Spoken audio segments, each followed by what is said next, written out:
It's...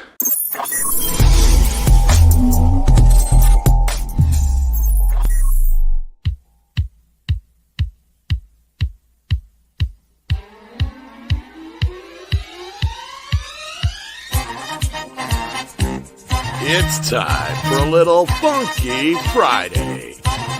From their funky hidden headquarters, your hosts, Keith and Gerry. Not Gerry. Hey guys, welcome to another Friday show. We got most of the crowd here. I was expecting a few more, but you know what the heck? I don't care. It's a fun Friday. End of the week. We're past the Hump Day show with Stephen and me. We're past the Scoop Zone show with 24/7 Sil, Arwen, Keith, and I. And now we're on to, and Mead, because we were on Mead last night, having a little fun. And now it's our turn to just unwind. It's been a weird fucking week. It's been a weird fucking year. I got to be honest. We just lost the second mother from Seinfeld. Yeah. Mm-hmm. We lost both moms in a period of 2 weeks. I mean, think of all the people that we've lost since the beginning of the year. Not even the beginning of the year. Let's go back to like the December 31st. It started with Betty White. We had Louis Anderson, Norm Macdonald, Gilbert we had Norm Gottfried. Macdonald, all of them. It's just so fucking weird. Louis, yeah. Steve, you're so fucking right. It's like some of the best in comedy are gone. And some of the greatest actors, Yeah. you know. That too, So, yeah. And it's just, I think it's just, part of it is, I hate to say it, part of it's how old we've gotten. Yeah. And yet we're left with Madonna, Amber Heard. You know, why won't God take them? Well, let's go back to the Wednesday show when I brought this up. It's now a race. What's going to die quicker, actual comedy or the people that actually made comedy what it was? And that seems to be the race now, the lifeline. And that's not good. Sidney Poitier was, for me, the major point. And so it's not just comedy, it's good acting. Robin was mine. Robin Williams was mine. Oh, well, yeah, but he hasn't died in the last few months. I know, but he still was my point. He was mine. Yeah. I'm still. You guys talk. I still haven't gotten over Howard. Promoting the show because I ran out of time. Who said that Robin Williams thing? That was Stephen. So that's nice. I'm a huge Robin Williams fan. This is a canvas I bought shortly after he passed. This was it helped raise money for like a depression charity thing. It happened in downtown Las Vegas. Gosh, a long time ago. Like, yeah, he died like 11 years ago. And I love this. I've got this hanging in my living room. So yeah, that one, it was weird. Like when he died, it felt like like Shatner, man. That's how I'm gonna feel. Like Razor Ramon. Like that's how I felt when he died. I think it's gonna be worse for me with Shatner. Yeah, I got to meet Robin twice in the course of a 2-week period by random events. Oh wow! One time in the Eden Center Shopping Center, and one time in my tattoo shop, and I was getting my neck done, and he was mocking some girl that was crying even though she asked for the tramp stamp. Yeah.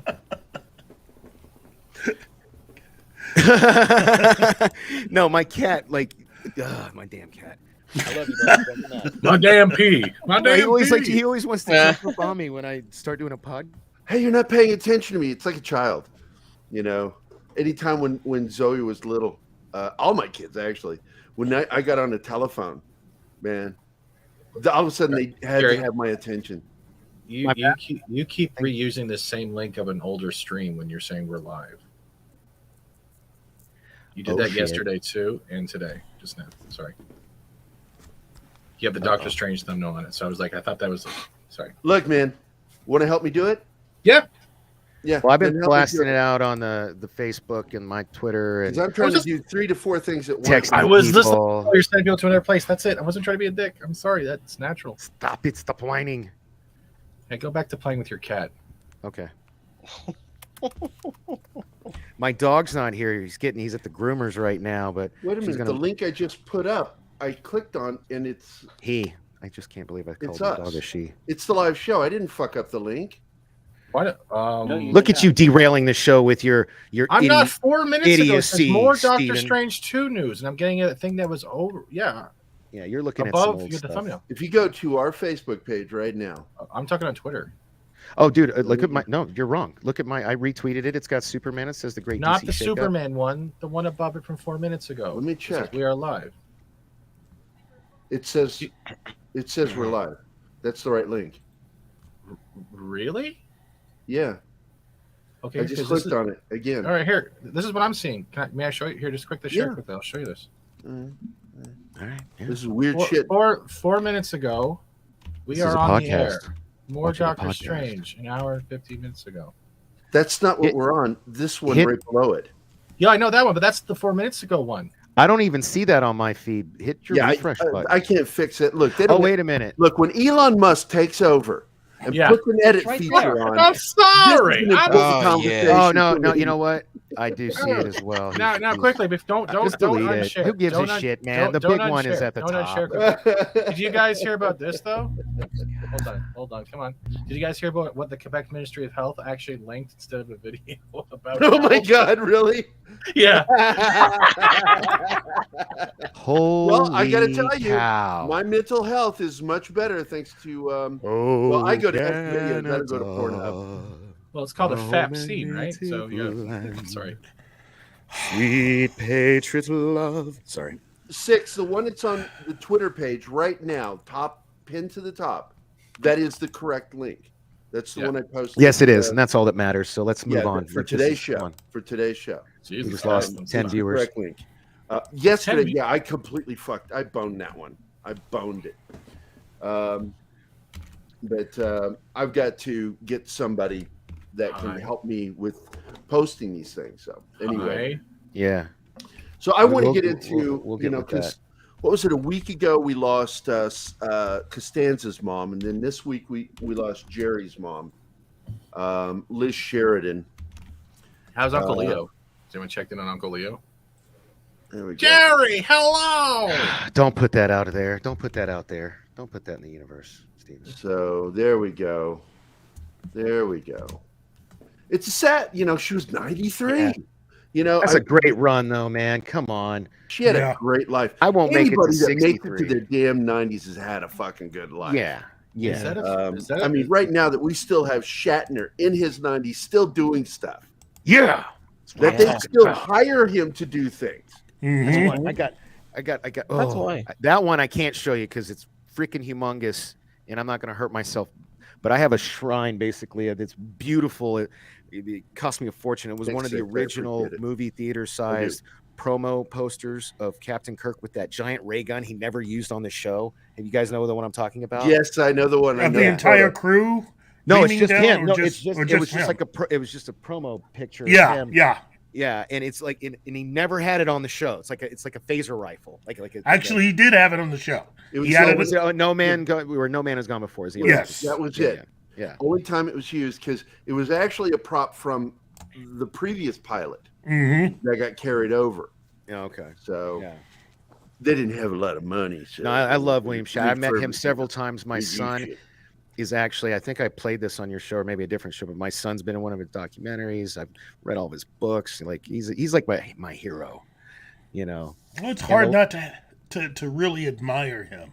Have you ever heard of Because- the book The Last Lecture? Yeah. It's by Jeffrey Zaslow and Randy Pausch. It was Randy Pausch's last lecture, basically. Yeah. And he talked before he died.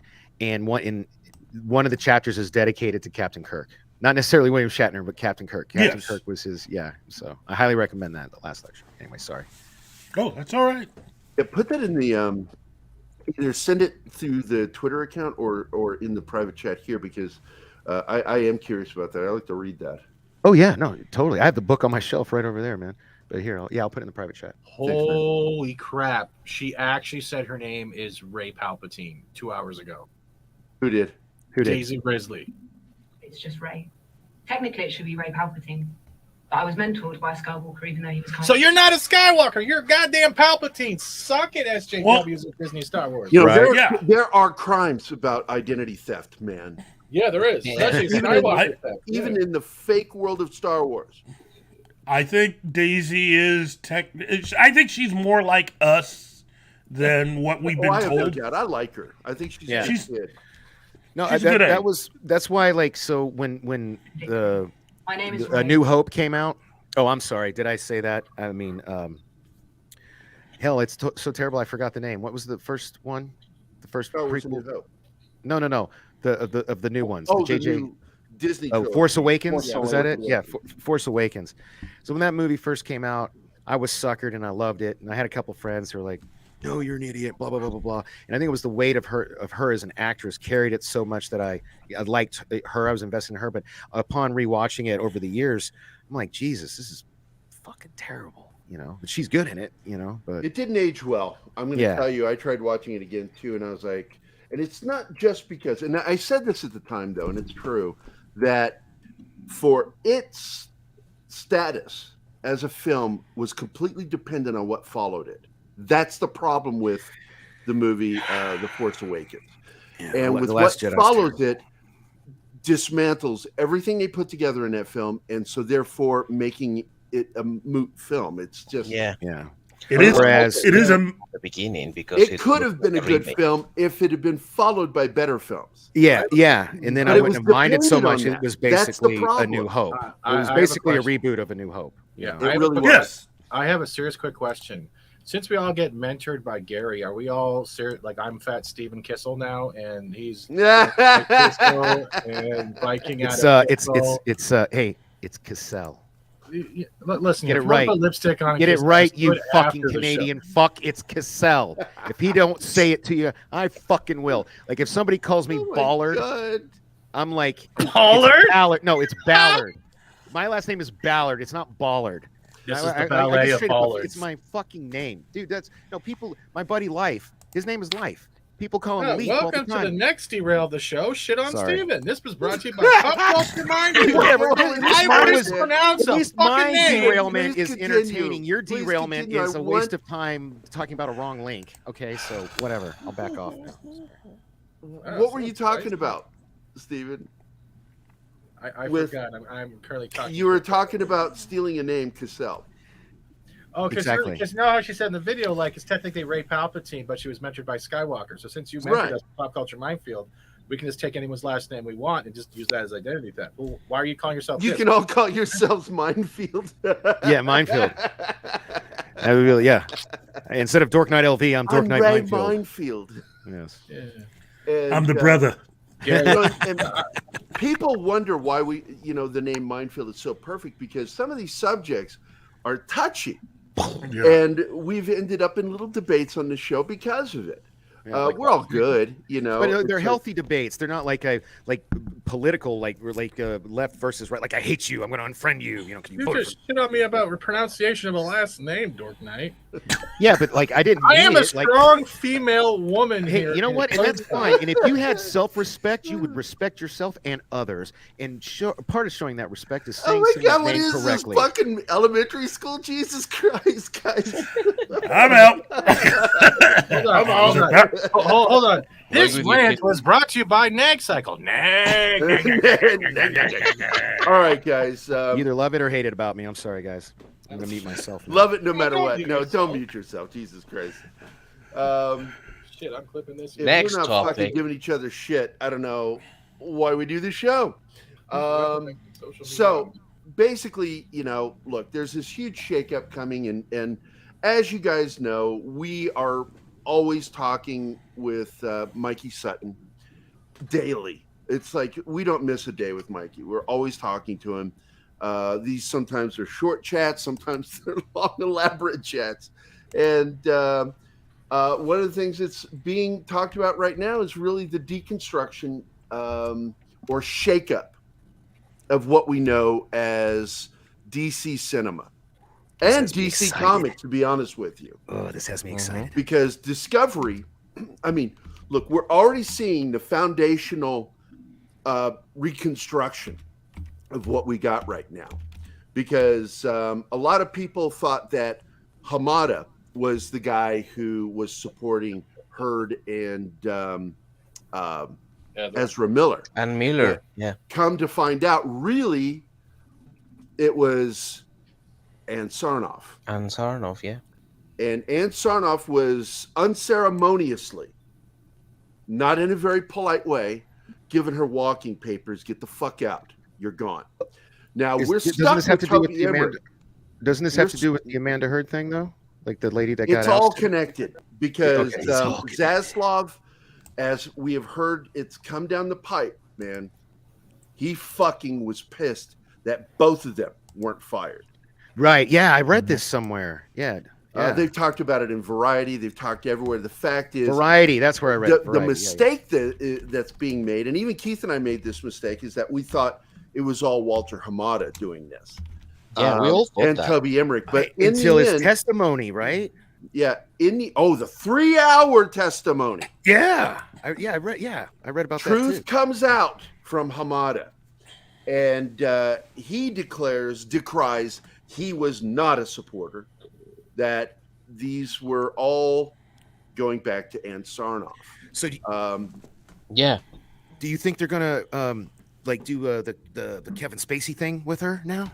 Or? Well, what we're seeing, just to let you know, Uh-huh. I want to stay on track with what's going on here. Sorry. I believe that Hamada really was in league with Sarnoff, that this is the song he's playing for us now, because we didn't get the email dump like we did at Sony. Okay. So we can't see all the private discussions. I call bullshit on some of the stuff that Hamada said to lighten the load on himself, because I think he's trying to salvage his career. So maybe we should hire South Korea to hack them so we can find out what their email said. I wouldn't even joke about that. Sorry. Come on, I couldn't pay. We love America. No, it was North Korea. I'm a not South patriot. Korea. North Korea. But I don't want to defend him, David Gerry. loves America. I don't want to defend him, Gerry, but we also have to know what happened to, Toby Emmerich, Jeff Jones, all those guys after, the failure I of was Justice totally League kidding, and all by that, the way. I did and not how further defend Hamada her. just Right. took over. I think that he was so fearful for his job. So then he said yes to everything that Sarlo said, like if Anne said, we are going to keep this guy because of what he said, right? He didn't want Amber to be part of the Aquaman But the more that comes universe, out about this, So then I think that it's just like he tried to save Hey, his Mom. job. sorry, Hey, Mikey. PJ. So he tried to save his job. That's it. Christopher. That's what I really think a lot of what he Hey, said Taja. yesterday was. Or was it day before yesterday? My days run together because I don't sleep much. Hi, not my mom. Taja Miller, welcome. Broken Birds, hi, love you guys. But Hey, Amanda. just finished up my lunch break. Smush that like button. Thanks a lot, Broken Bird. I don't know why your name reminds me of a Peter Gabriel song, and it's from the Us album. And I'm trying to remember the new song. It has birds in the title. That's it. Why do birds suddenly Oh, the Laurie appear? Anderson thing. Every time you are near, And they're on my barbecue. just like Yeah, I know what song you're thinking of. It's Excellent Birds. Excellent Birds by Peter Gabriel. Yeah. I just looked it up. Hi, T-shirt. You're supposed to be on the show. T-shirt, where the fuck are you? Why don't you join us? Love you, man. Right. And by the way, Six, you're kind of close with the pronunciation when you wrote it here. It is Cassell. What it is look, there's two versions of the name. There's the New York, New England Cassell family, which is pronounced Kissel. It's Kissel, one L. And then there's ours, which came from Pennsylvania, which is two L's. So when you have two consonants followed by a vowel, followed by a double consonant, that final vowel and two letters is considered soft. This English So lesson it's- brought to you by it's- Gerry Cassell. It's true. Thank you. It's how I was taught to pronounce my name as a kid. Mad respect for whoever said that. Oh, God. That was T-shirt. Welcome, buddy. Oh, Hey. Good to see hey. you, man. I just saw you in the chat. That's magical. Yeah, How did that yeah. happen? It's like the internet. And War Monkey is here. I want to Magic. say hi to everybody. I haven't said hi to everybody yet. Hail, War Monkey. Yeah, Six War Monkey is here. PJO, it's always nice to see you in the chat. Taja, fuck you, deleted. You're in the show. Broken Birds. Fine, be that way. Oh, I am that way. I always say it. Hey there, panel. Hope you are well. We are. And by the way, that is my grammar Nazi. That's I was just about to say the same thing, but I didn't want to be that guy. Apostrophe RE. Yeah, thank you. I was. I already got on to Steven about his name. I didn't want to be that guy. You are that guy. It's already been dictated by how you acted. I didn't want to be Good to extra. see you. Okay. I'm assuming that you are related to our good friend Dork Knight. It's so wonderful to be on So- Pop Culture Minefield again. It's so nice having you and So hearing nice that having you. voice. Dude, that voice is butter. Yeah, Why, I thank swear you. to God, I just want to slide into you right now. you need to go to the Oh. voice acting studio and Well, start you making know, money. Gary, I am pansexual, so that would be fine. Frying pan sexual. Yes, of course. I love fried eggs. Sizzling butter. Anyway, Of course. this segment is brought to you by Ancestry.com. Thank you, Six. This segment of I have an PCM is brought to amazing you by account over there. Ancestry.com. And have met so many of my family. And I have my family dated all the way back to the 14th century in Europe. And I've been finding, because some of my cousins have said that we have Jewish blood, because I know that my siblings are all Jewish, but I didn't think I was. But they're saying that we are, and I haven't found it yet, but I am looking for it. Have I you ever love doing research. Have you ever I done also claim Sephardic Jewish ancestry myself. have you ever done 23andMe, Gary? Yes, I have, and it Yeah. gave me a perfect list. I am actually 1% Ojibwe Indian, which is also known as Chippewa, the same tribe that our friend Shane Moore is, Keith.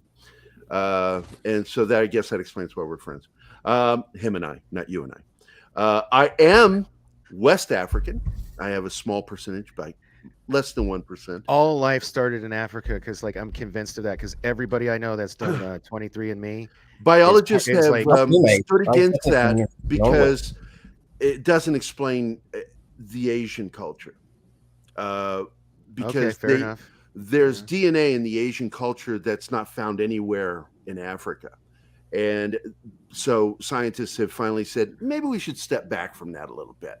Oh, And, most life started in Africa then. There I must would have say been- most life, but apparently some didn't, because, like I said, there's DNA in Asia, and I'm talking about East Asia, that doesn't exist anywhere in North, South, East, or West Africa. Well, it is proven that the pygmy people of New Guinea and Africa actually have a large percentage of DNA strands that run through them. So Yes, in reality, I read that. Yeah, yes, crazy. yes. So all people are actually related to the pygmies. Yeah, Hey, it's like it's the oddest fucking thing. Did you see Taj's theory in the chat? That's hilarious. I don't know if I got to it yet. She said Aliens, she yes, says of- alien. Alien. Look, I am absolutely, because what Ridley Scott talked about with Prometheus is actually where I'm at, that I believe that humans aren't biologically normal to this planet, that they were planted here, seeded here. And one of I'm those down with that. arguments is made through the existence, the numerous amounts of FOXP2 protein in humans when we all had the same fucking diets, every animal, every mammal. And yet we're the ones that ended up with the most FOXP2 protein. And it makes no sense. Well, you know, Gary, there was actually quite a bit of research that was done by a rabbinical scholar named Zechariah Sitchin, and he Oh, I know. published several books on that. Yes, The 13th Planet. Excellent reading. I highly recommend his books. He's unfortunately not with us any longer, but Yeah, it's sad we lost Hitchens. It's look, some of the greatest minds that Christopher I followed Hitchens? are all gone. No, Zechariah. But I loved Hitchens too. Yeah.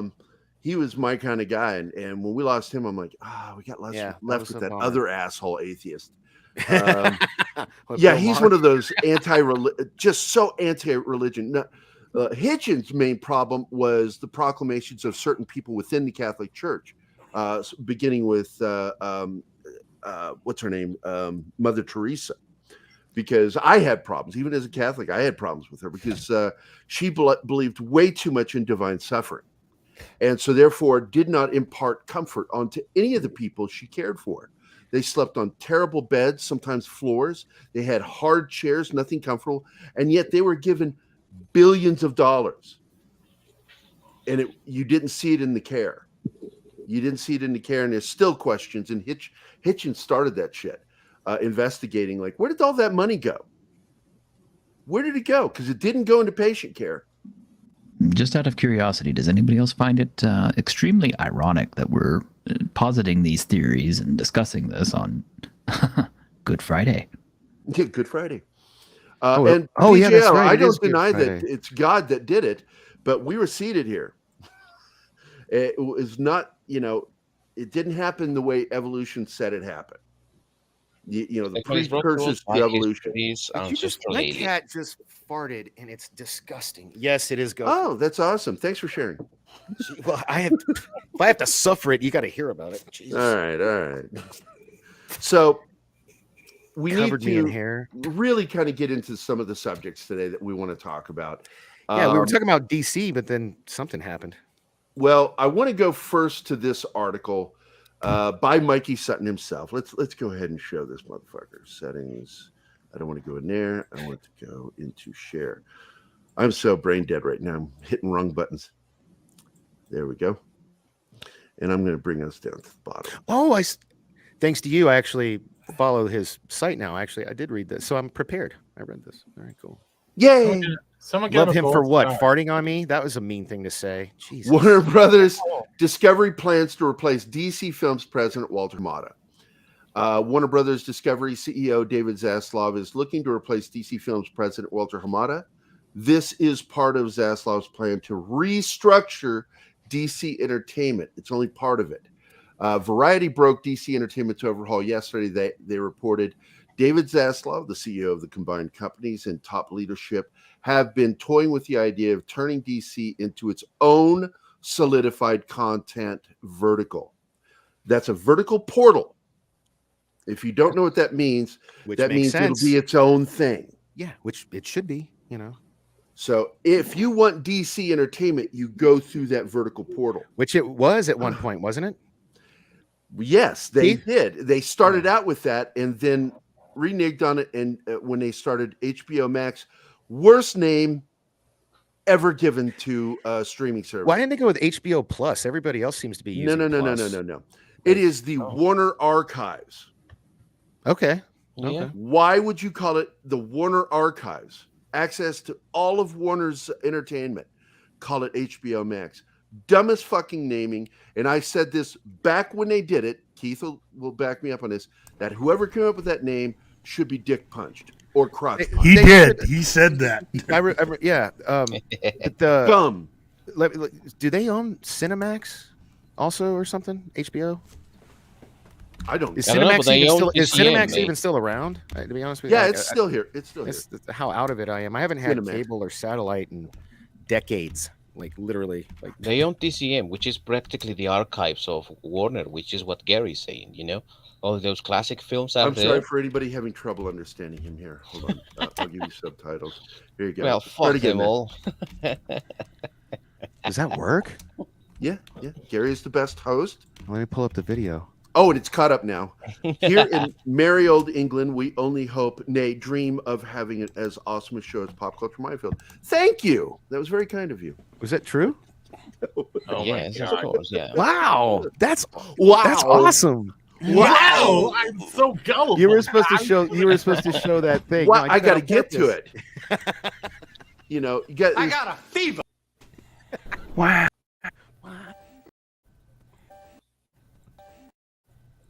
Wow. Oh, yeah. You're talking to me all wrong. Okay. Remember to cooperate for the GoFundMe for the dictionary that we're going to buy Gary so he can finally understand the thing. Can I share my screen quickly, Gary? My Yeah, buddy, my where's it Google at? Where's it Glasses translation's not working. Wow. What did you say, Viking? Oh, Hold on. Wow. Grider, all right. Pronounce thy name or be judged by gagging. Yes. I'll fucking destroy you. Anyway, Use my verbs and now nouns if this correctly. sounds familiar, I'm going to continue reading here. Metal. I had already scooped it on February 1st, which he did on Sil Abdul's YouTube channel, not ours for some reason. Thanks, Sil. I noticed that. I You noticed that. Steven prick. I love you. so York Knight, how would you pronounce my name? You can watch it Okay. here. No, we're not going to show Sil's show here, Mike. No. Yeah, we will. I don't even know like what your name is other than T-shirted historian, and I'm pretty sure I'm saying that You right. don't need to know You are anything. correct. Hey, my special lady friend, man. She's Guatemalan. Have you not met her? She's been on the show. Hey, guys. Can you hear the audio from this video? No, No. it's not playing. No, Well, it's not I'm playing. not playing anything, I think. Yeah. Yeah? Yeah. All right. Nope. Okay, then shut the fuck up. All right. Thanks, guys.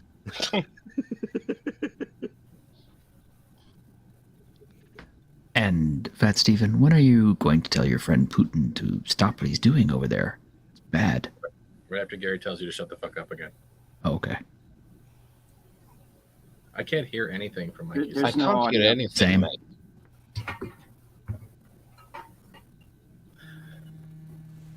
I can hear someone's vibrator. Yes. I'm just going to go back to this. I just said a You bunch guys of are stuff talking and you over guys Mike. didn't hear it at all. That's funny. There's- At the time, insiders revealed Zaslav considered renaming it DC Studios. Why not? It's okay, sounds good. Makes sense. Zaslav may or may not keep that name, but the idea is the same. Whatever it's called, it would consolidate Warner Brothers Discovery's various DC properties. I'm gonna such as draw the film, logo TV, right and now original comics. Sorry. This is what it was started out as. They went to HBO Max, and AT&T is going to bring it back. Thank you. That is great. I Yeah. enjoyed my membership with Boom. the DC web streaming. Zaslav wants someone like Marvel Studios president Kevin Feige. First, they're not going to find anybody like Kevin Feige. No.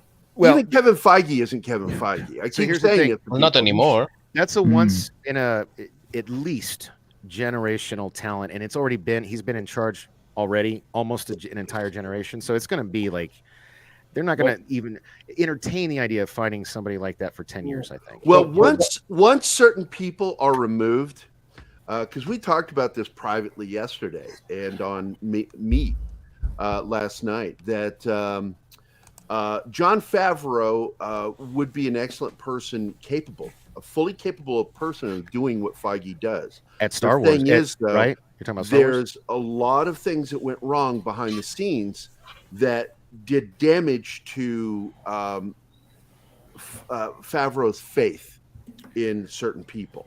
A quick shout out to my friend Socks Bulletins. Thank you very much for attending today, Socks. What We're they glad you're don't- here. They don't need a Feige. What they need is someone like Favreau with Iron Man 1 to be given a property, and then from there, see who else has the same type of intellect and give them a chance. It doesn't have to be the main properties. We don't need another Batman movie, but like Keith said earlier, we still got Blue Beetle. Bring in like stuff like characters from the generation of Static Shock and stuff like Are we that. going to talk about Blue Beetle and the Blue Beetle news, or? I Is that just But not- before we divert into anything, I agree that what Steven says is necessary for DC. Because if you remember back in the day in 2008 when Favreau released Iron Man, he had all the creativity, that he could muster to create that film. And it was a very decent film to the point that it single-handedly sparked the MCU. The problem is that Warner at one point were that company that was creative free, like you are the director, your thing, we give you all the reins, but the project derailed at some point with Zack Snyder, and I'm not saying that he's wrong. Well, I don't that think it was he's Zack bad. Snyder that derailed it. I think it was Jeff Johns and Toby Emmerich that Yeah. caused the derail to happen. But the And- derail, I mean, in money, mate, and that's why they brought like these people to try to give it that direction and also not to over budget. and that's what actually killed, all the momentum that it had. So they need someone capable of managing, budget and all that, but also at the same time as creative as Favreau is with or was with Iron Man, and then with that start their own universe and their self-contained products. You're right. You're right. It's definitely got to be something. In fact, look, Christopher Nolan has been dying to make a James Bond movie. Why not adapt some of the DC properties that are within that area and let him just do that? Get his yayas out as far as creating a super spy. I think there are several characters that he could do that with, several properties he could do that with. That would just blow you away. And I think starting off with, as I was saying yesterday, Checkmate would be a good property for him to do that, but not just Checkmate. He could choose, like, say, maybe Argus, do a big screen version of Argus, because we've already got the Suicide Squad, and that's another area. But there are characters also that you could use, like King Faraday, which to me would be a good character for a certain actor to be. Someone who really kicked off all of the spy stuff with DC. King Faraday is the original super spy head guy for DC Comics as a whole.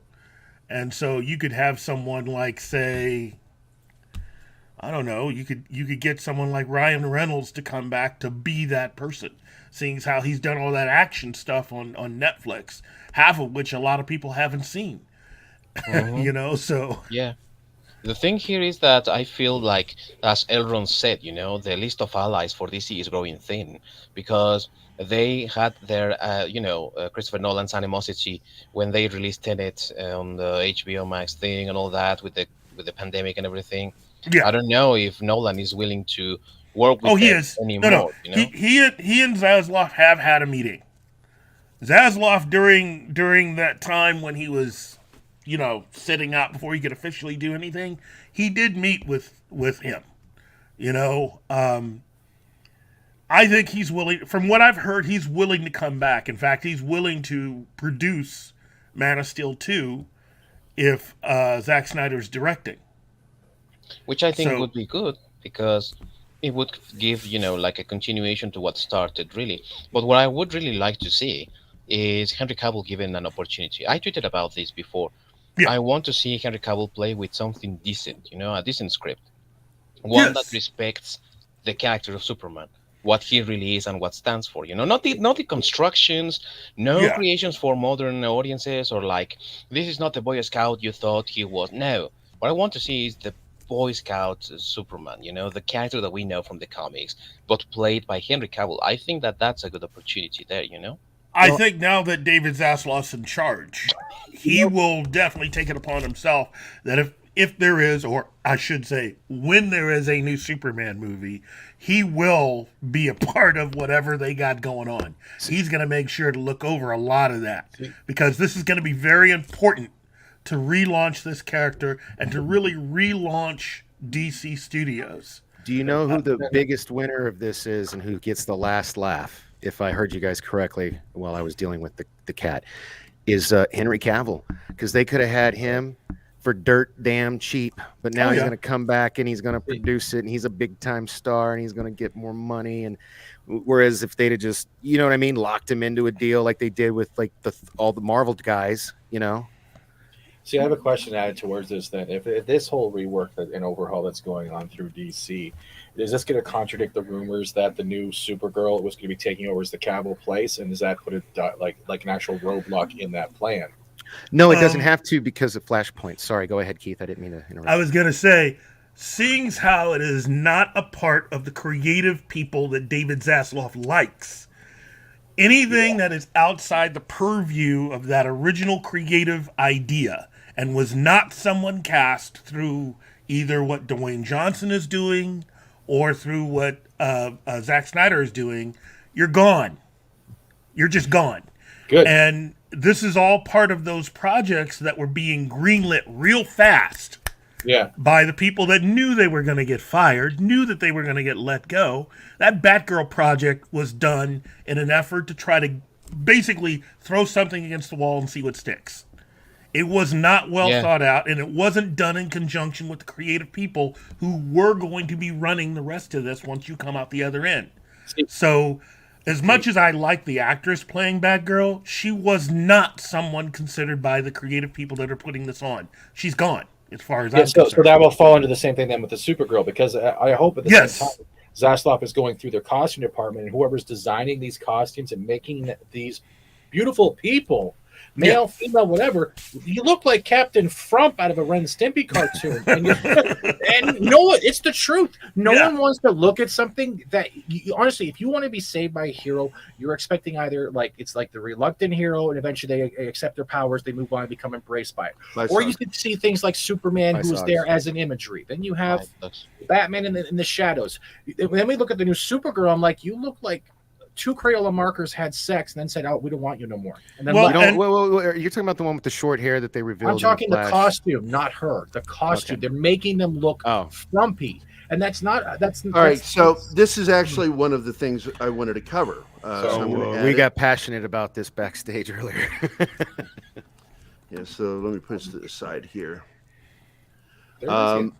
My thing with her is that she physically looks like another actor or actress. I don't see that. Who?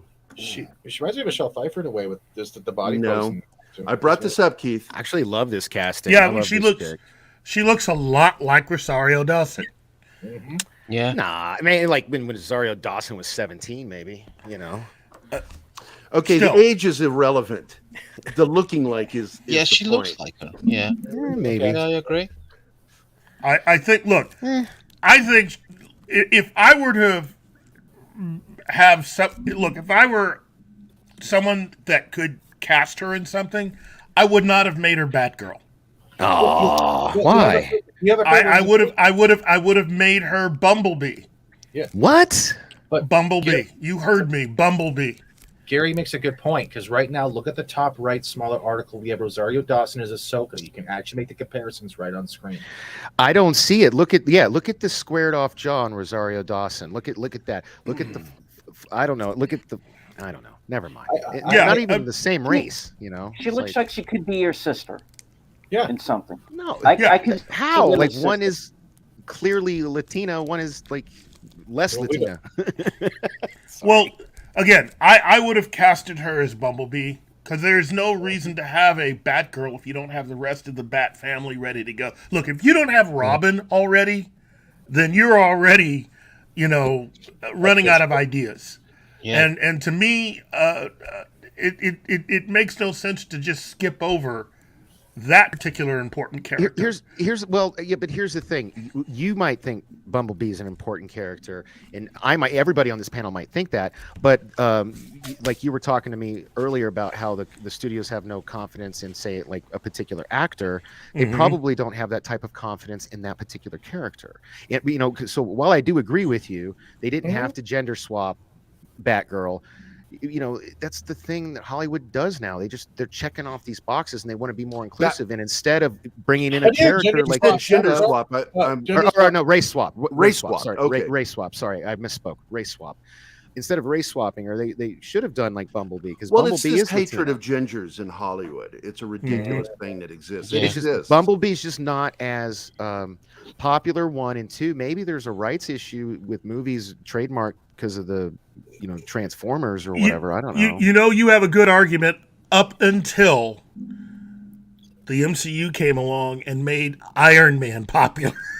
The thing is, you can make any part popular if it's written well enough and you have the right creative Iron team Man, behind it. Whoa! No disrespect to Bumblebee, but Iron Man and Bumblebee, you're making that comparison? Is that doesn't matter the character and how well known or unknown they are? If it is written well, delivered well, and cinematographically shot well, word of mouth and first openings will make it popular. That's it. Well, first of all, Marvel was built on Iron Man when Iron Man was not the top character. Nowhere near the top character. Well, another good example is Blade. Everybody liked that movie Blade. Didn't know that it was a Marvel character. Character. Right? No, that's a good point. That's a great point. Well, yeah, you did No, because you're smart. We're not included in the I like. did That's too. like I said. Nobody else knows who Bumblebee is.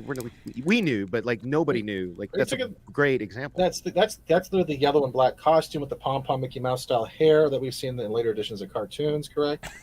Hey, here Some- you go. yeah, She yeah, looks like yeah. the Wasp, Hey, but Keith, she's yellow and black, question basically. down below. Good. With his name change in charge, does that mean? I hope so. I think he's. You know what? Icon We could Icon would be an even better choice because Michael B. Jordan was looking at helping with that movie, but he got ignored. Walter Hamada, for whatever reason, and I would love to hear from Hamada why he did this. If diversity and inclusion was the direction they were going, how come none of those people ever picked up the phone and started talking to everyone at Milestone? Because they've pretty much left those guys alone. They've frozen them out. And what they I they've got to done. tell you, dude, it has nothing to do with race. I know. They're playing the race card, white guys playing the race card to make movies to earn points, and it's fucking embarrassing. No, it's all about checking boxes. You know what I it's mean? all about that. I would just see. Oh, I'm sorry. What, Steven? I would love to see an iteration of the question come to life because they could literally do a detective thing without having to do Batman. For the amount of money they spent on Joker to make that movie, right? You could do the question. You could, and you get the same. Like I'd even love to see that same director. You know what I mean? You just got to Like, get the major studios' fingers out of it so you can shoot it that budget. But I think the difference is though goes back kind of to Bumblebee. Like question, that's kind of a deep cut. Like only nerds are going to know that. You know what I mean? So that'll be one of those things. But Kind of Bumblebee like. is a But I'm not a nerd, and I know it. That, I believe that All right. the what Keith and Steve were saying is correct. Marvel did it twice, mate. Twice. First with Iron Man in 2008. Nobody outside the comic book community knew who Iron Man was, really. And then the second time that they did it was with Guardians of the Galaxy. I'd even argue Ant-Man. I would even argue Ant-Man. Nobody knew who Guardians of the Galaxy were, outside the comic book. Yeah, it was not my favorite comic. It was not a comic book that anyone said like, "Oh, my favorite heroes are finally coming." That's why I like. What is that show that we watch, Keith? The DC show on Peacemaker. No, Doom Patrol. Doom Patrol. I never gave two shits for that comic. Never did. That's why I can enjoy the show. I know stuff that I wish they hadn't done the way they did from the comic that I preferred.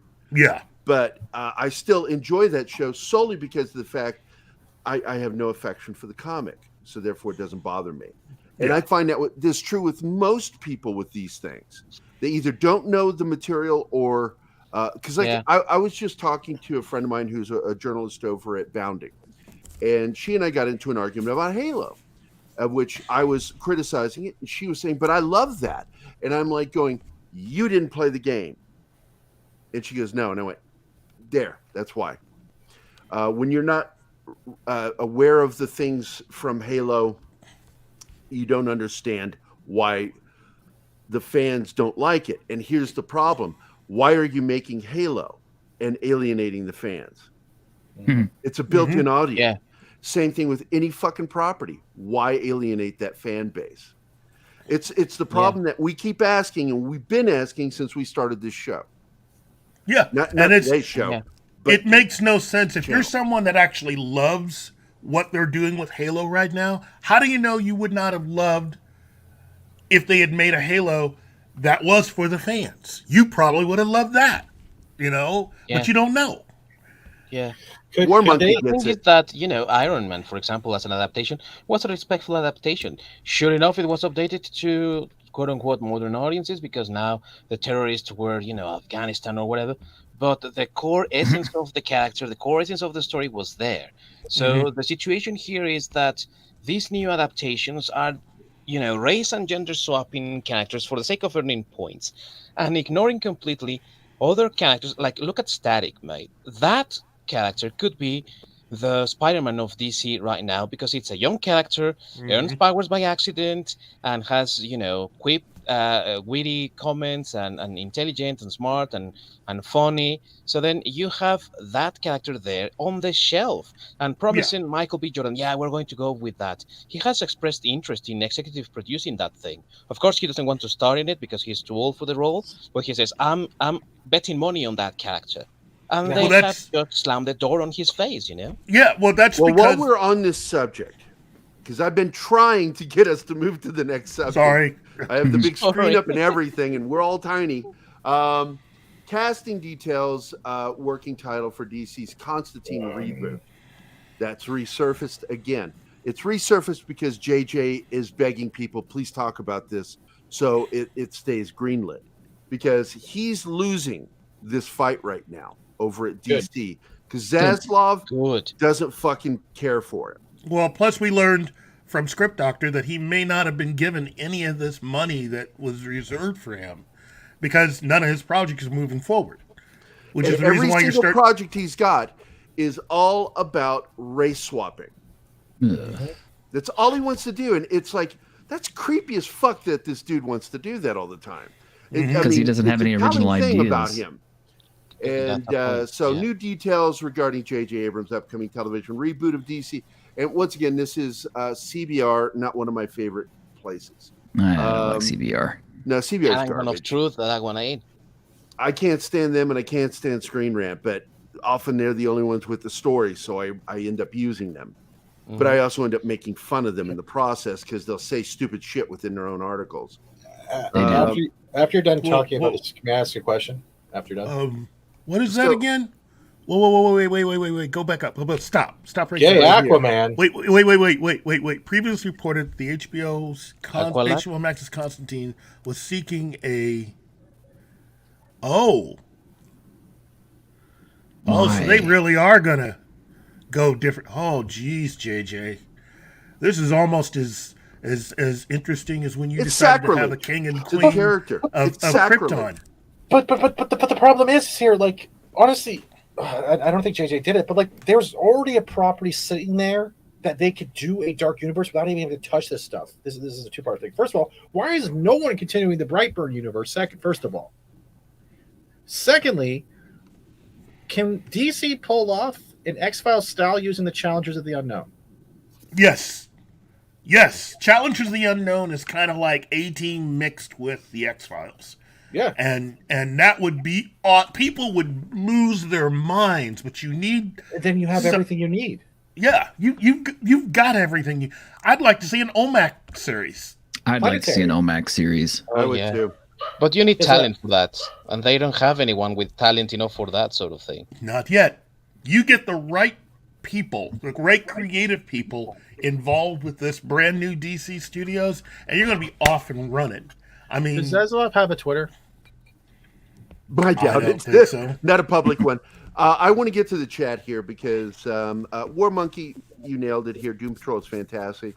It's one of the few shows I still watch and look forward to new episodes. Amen. They've only screwed the pooch with me once. Yeah. And that was the orgy episode. And I'm just like, God, man, it started good and it ended bad. It was just a weird fucking episode. The episode where everybody got was probably the funniest episode. It was the excessive orgasm thing. Yeah. Yeah. I laughed my ass off, but I'm like, oh, come on, man. But anyway, I know this might get me understandably flamed, no pun intended, but Kevin Smith, and he puts in parentheses, social media ban and moderated interviews in parentheses, could be among the new DC committee. Look, he lost his street cred with all of us in 2016 when he started that stupid show with J.J. Abrams' best friend. And once that was his moment of buying in or selling out. It's the same thing, buying in or selling out. He bought in and sold out with that show, Geek Out or whatever the fuck he called it. And he started getting permission to do things and go places and see things he'd never had before. Access. He had access. And the minute that happened, all of a sudden, we start seeing garbage coming from Kevin Smith, saying things that make no sense and doing things that made no sense. And it's just like, oh, well, all my love for Kevin Smith just sort of died.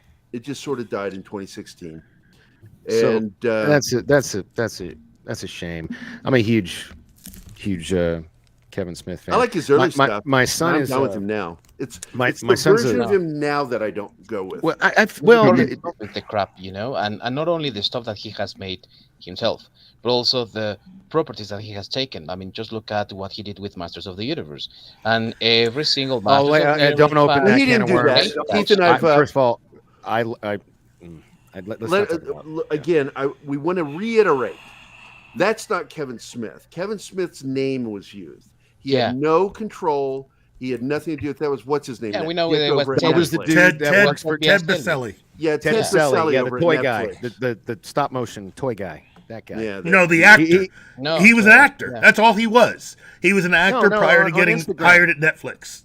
Yeah, wasn't the Instagram guy with the toy? He works at Netflix with the toy stop motion He-Man stuff. I'll have to look it up. His Instagram feed is great. He's like that look. kind of We've shit. lost JJ. JJ once again. The last thing he did of quality was Mission Impossible 4, and that's it. Yeah. I hated his movie Super 8. It was derivative. Boring. Fuck. Boring as fuck. it was boring. He made a film that looked like Steven Spielberg and George Lucas were involved, but he didn't have the heart or the story to go with it. So there you go. I would hope not. I used to love that guy before the He-Man debacle. Look, I loved him before it too. I've always liked Kevin Smith, but sometimes we lose these guys, and it happens. Everything that he did before 2016, all in. I thought he was great. After And we'll be there 2016, forever also. we've lost him, but I'm still going to tell you, I'm fucking glad that guy survived that Widowmaker. Yeah, me too. Thank God. I love Kevin Smith. There's always a chance he'll come back to us, but he's lost to nerddom right now because he's he's got his head far way up the ass of Hollywood right now. Let me explain why. Let me play devil's advocate. Let me defend the man because he can't defend himself. He's been trying to do his passion projects that he wants to do, like Mallrats 2 and finally Clerks 3, but he's having to self-finance the shit he wants to do. So the shit studios are willing to have him do, he does so he can make money to finance the shit he wants to do that we all love. We'll see. He's just gaming the system. You don't. All right, I think he's gaming the system, sure. Yeah, but in the process, he's lost a lot of fans because of but he'll get him back when he A lot of what he was. Maria, thank you for becoming a member. That is awesome. You're a sweetheart. Right we love on. you. Love to get you on this show. I mean, all you gotta do is click on that link and you can join us. Careful, she calls people fatto. Fatto. Calls people what? I used to be called Fat Beard. Who cares? Fat's not a What bad is word. fatto? It's an inside joke, but Oh, okay. Actually, I'd like Maria with T and Telly to come on my show. By the way, I haven't seen her, but it's good to see you, Mr. Chickletrunk. Glad you're here, man. Yeah. Hello, Let's Mr. Chickletrunk. see. War Monkey says, I forgot about that one. And the ghosts. The ghosts. Let's see. 6. Trying to see. Yeah, Super 8, dumb. It was It was really dumb. it Boring. looked like something good, and then you watch it and went, wow. I'm glad I missed that one. Thankfully, Super 8. But 6, come on. You didn't like Red State? Red State was good. I liked Red State. Dogma was the last Kevin Smith. Yeah, Dogma was the I'll last give him film Red I enjoyed. love Dogma, but I liked Red State. I'm not ashamed to say it. That's okay. I mean, I love masturbating to bad porn. I'm not ashamed to say it. So there's All the right, house sorry, thing. Mom. He didn't mean that. With Red Okay. She State, knows he this tried is to do the way I a talk. horror No, I'm just kidding. I'm Yeah. I'm trying to be funny, guys. Don't take it so I didn't seriously. I see used to have fights with an old roommate who was a film expert over Super 8. I couldn't understand how he liked it so much. His taste in it. Well, look, a lot of people are sold by the I got to Google this. I don't even think Moments. it hurt. They're sold by they're moments, sold images. by the look of a film. Yeah. It's sort of like, my criticism of the Batman. And my criticism of the Batman is it looks like this amazing film. I have Hulu. And it's an okay film.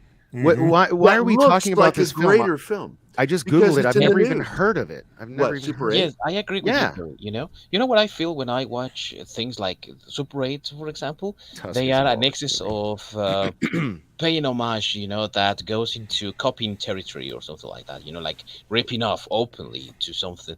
And being a Spielberg protege, J.J. Abrams had no problem copying what made Steven Spielberg's films great. A bunch of kids, likable kids or something. Yeah, Kids But in Peril is always been a yeah, great way to bring. Am I in literally the only one on this panel that's never heard of this movie?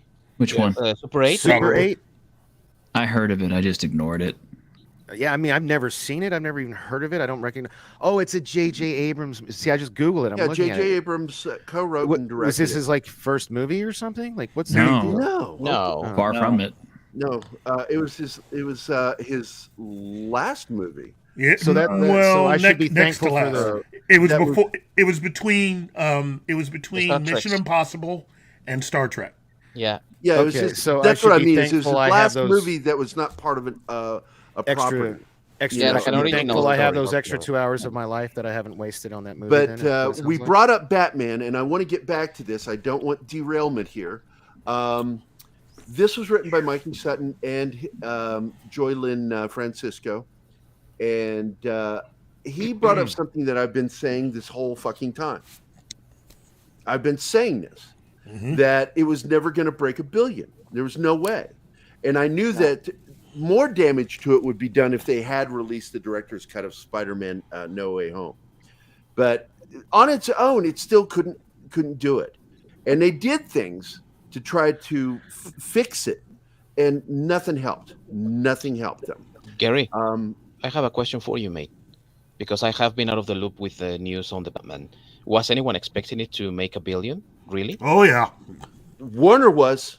Walter Hamada, Toby Emmerich absolutely expected They it to. needed this film to break But $1 they billion. knew that there was trouble, which is why they changed the marketing for the That's film. this goes all the way down to even hiring Robert Pattinson. Okay, let me ask the Okay. question I think we were trying to ask or whatnot is, did anybody outside of the people in the bubble at WB or whatever think this movie was actually going to break $1 billion? No. Like, Some of the shill media did. They wanted it to But pretty when it came desperately. to anybody Yeah. that, It's maybe, that yeah. But, like, actually with asked rational thought, questions, knew that it has wasn't. rational thought, Yeah. we all looked at this and went, boy, this is going to be a struggle. I said, I wish them the best. I hope they do. But I got to tell you, I don't see it happening. Because I'm probably on the minority here. I don't remember, but actually, I like the movie. I like the whole detective I liked it aspect too. of it. Okay, cool. I gave it a pretty decent review, despite all of its shortcomings, because it has a lot. It has a Well, lot of it shortcuts. does, but I Yeah. like the detective It aspect. has a of it lot of problems. I did not like the detective aspect. Oh, That you was one of didn't? the Oh, that was my shortcomings, favorite part. because it's not a detective story. It's No. not written like one. It's like they never read a mystery and how to write a mystery. That's true, Um, but they read a lot of and comic book mysteries. They almost lost me Well- when he's at that door. Hello, it's Batman. Trick or treat, it's Batman. Let me in. I'm Batman. You gonna let me in? Hey, it's And you get Batman. these people trying to cover for themselves. Okay, going, I'm well, having it's the second flashbacks year. here. We've had this conversation. And he before. did Let's move knock on. knock Yeah. ditch. It's No, what he I did. He did actually- knock knock ditch. He just If you like guys Yeah. wanna- where'd I it remember go? saying how I actually like that. Yeah. So let's move on. Let's move on. Like we've talked about this before. Let's move on. But I said I was in the minority. I set it up in the beginning. I'll go ahead and just read a snippet from this. They wrote that Robert Pattinson's Batman debut on HBO Max on April 18th, which is earlier than expected. Ooh. The Batman won't reach the $1 billion worldwide box office. And we knew this was going to happen. Are they trying to spin it? Like, am I missing? Are they trying to spin it? It won't because they're releasing it early, or are they trying to say that because No, it's this not, is they're releasing happening it early? because they knew it wasn't. Okay, all right. This is happening because they figured it out. Okay. The math. I've been, because Gotcha. I kept pulling up the box office to talk to you, Keith, Tom, a couple other people. I'm like, they're not going to do this. It's not Yeah. happening. Every Yeah. week, other films are out selling them each week. And they're still making money, mind you, but it's nickel and dimes compared So- to needing $100 bills. What's it at right now? Do you know? I does can pull it say? up real quick. Box office mojo. See, Is it even Autofills, close? they It's gotta always be. go there. I always go to box office mojo, and they're not. Oh my god, they're not even up here right now. Yeah. Oh This man. is bad. Yeah. This is Wow. bad. So let me go. I Yeah. gotta find There it is. where. Oh, So- yeah, there it is. Yeah. Batman, number So 6. yeah, oh, it's that's way down. You see that when you see Yeah. red, when Yeah. you see red after the name, that's a bad sign. So Yeah. Morbius is slipping too. Although it's yeah, still hanging in there Morbius, at we 3. weren't expecting to do well.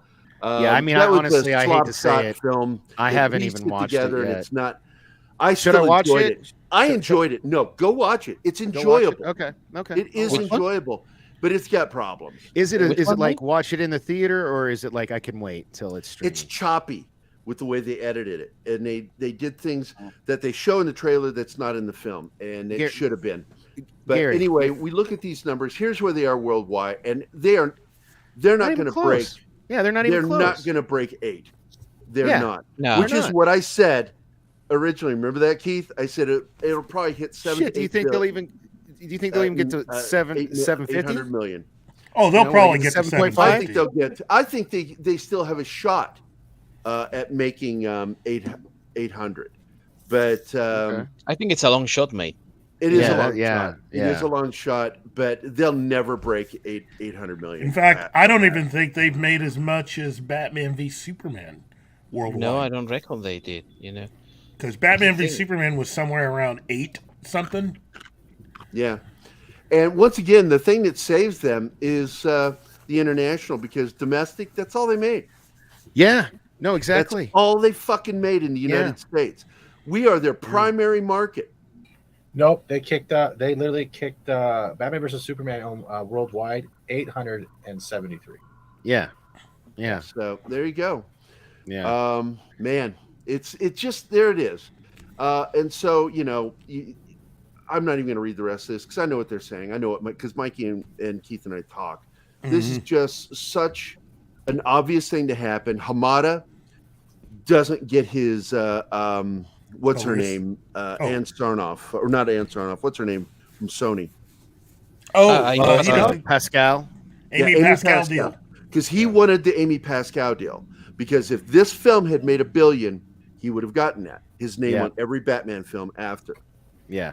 Okay. I got more. Here's the bad thing. news. I don't They're know the doing- man. Or sorry, go ahead. I didn't mean to interrupt.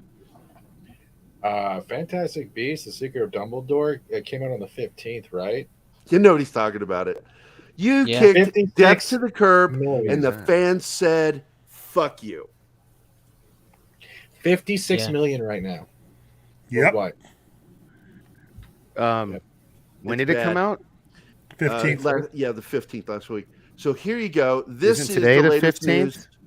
Today is 15th. Today's the 15th. Today is 15th. Oh, So it just came out today. Yeah. Yes. So it made I don't that know. since it's early previews from yesterday. That's Valiant okay. Renegade. Sup, So- Renegade?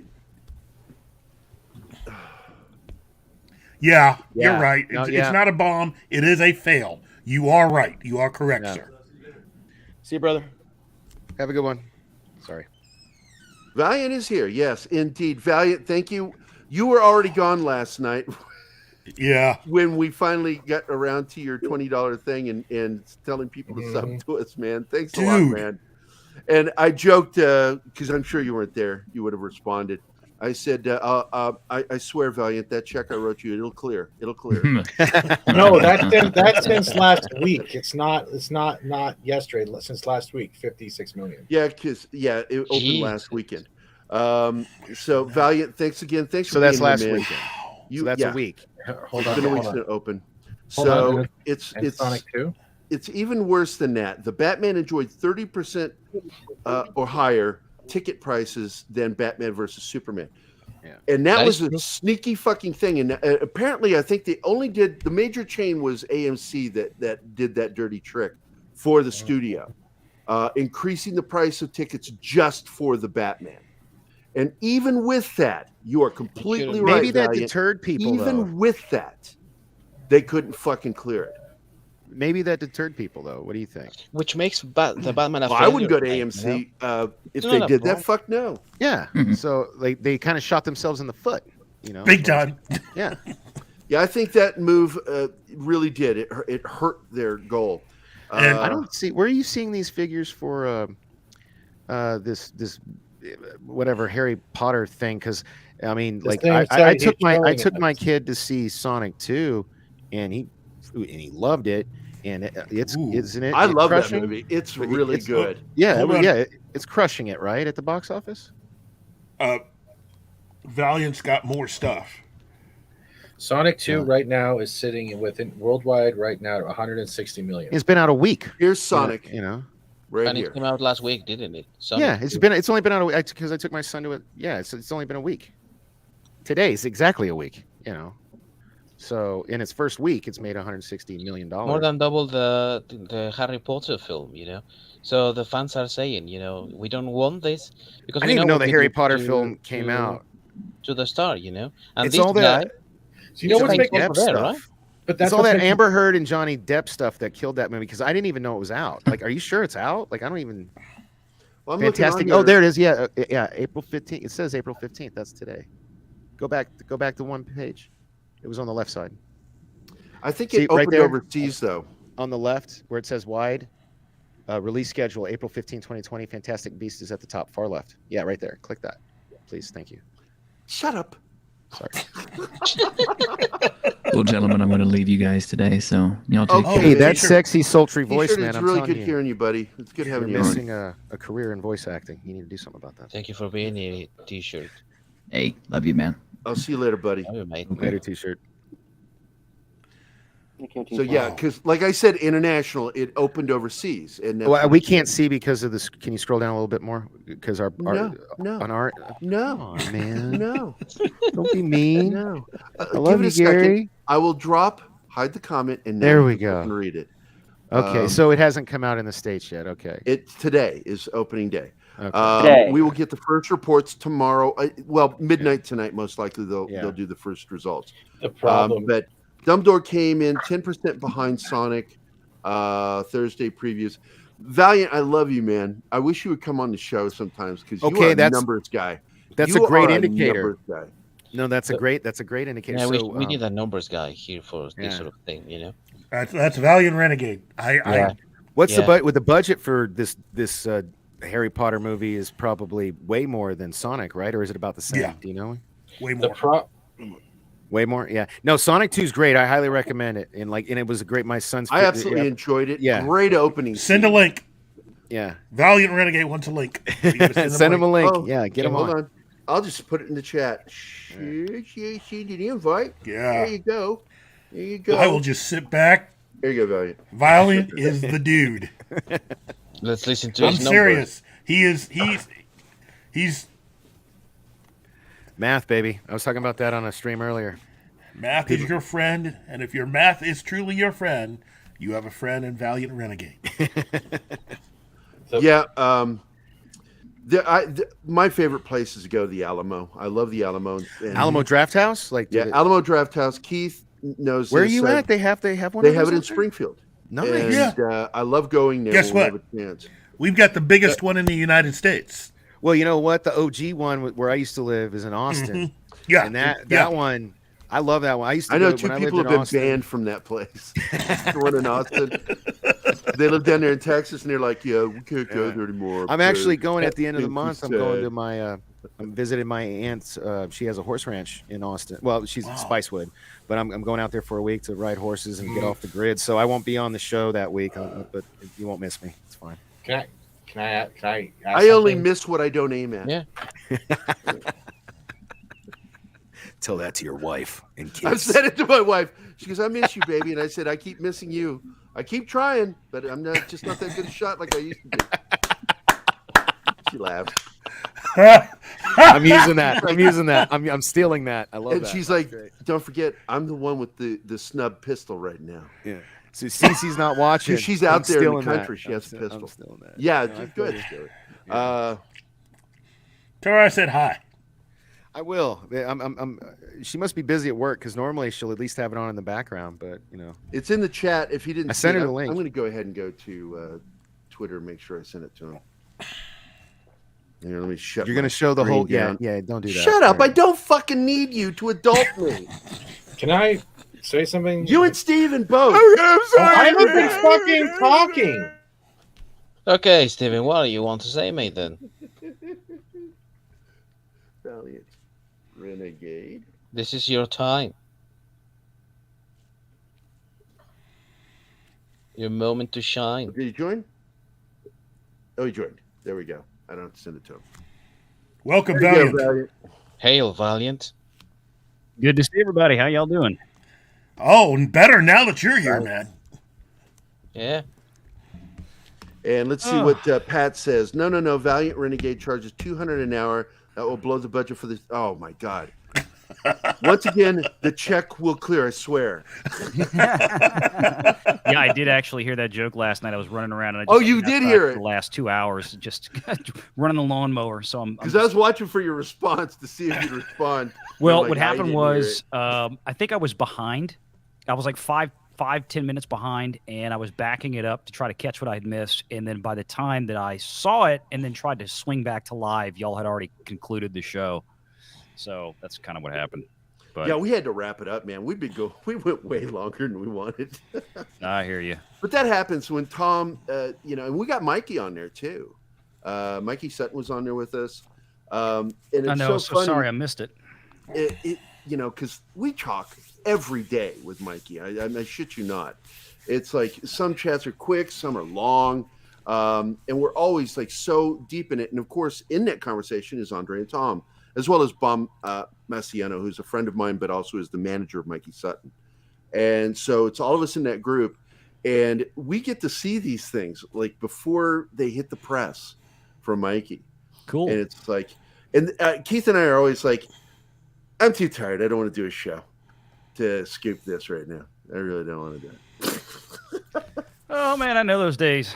My entire last 2 months almost. I mean, the springtime is always so busy for me, and that's why it's, a lot of the shows I usually show up on a fairly routine basis. I just haven't been around for the last, 6 to 8 weeks just because of everything going on. So, but yeah, came back inside, turned on the stream, started watching y'all talking about Batman and Dumbledore, and I'm laughing. I mean, Batman literally is going to wind up landing exactly where I projected after the opening weekend. I said it was going to close domestically somewhere between 350 and 375. And when you compare that to y'all talking about Batman v Superman that made, I think, 860 million. Yeah, and what I was predicting was 7 global, international. Yeah, global everything. 750. I said 700 to 800 is what I said from the very beginning. I said it won't pass it. No, and what's really, really sad about this, and this is why I say it's not a bomb. It didn't lose money at the box office, but it is a fail. And the reason why it's a fail is because this was a movie that should have made $1 billion, especially after movies like The Joker and everything else. And they expected to make $1 billion. They absolutely expected to make $1 billion. And part of this is this whole, Warner Brothers spent an entire year retraining their audience to sit at home and watch stuff on HBO Max. I know they gave this a 45-day window, but I have been screaming and moaning since Jason Kilar made this stupid decision back in December of 2020 with Project Popcorn, starting with Wonder Woman 2. And, and we went forward from there. And when you tell audiences before the movie even opens in theaters, sit your ass at home, wait 40 days, 45 days, and it'll be on your television set for free. Well, guess what? A lot of people like me are going to stay home. I didn't feel like going to watch a 3-hour movie that I wasn't that interested in seeing. I would have given it a chance. But the fact I was like, no, I'll wait a month. It'll be on my TV, and I'll watch it then. And that's exactly what I'm going to do.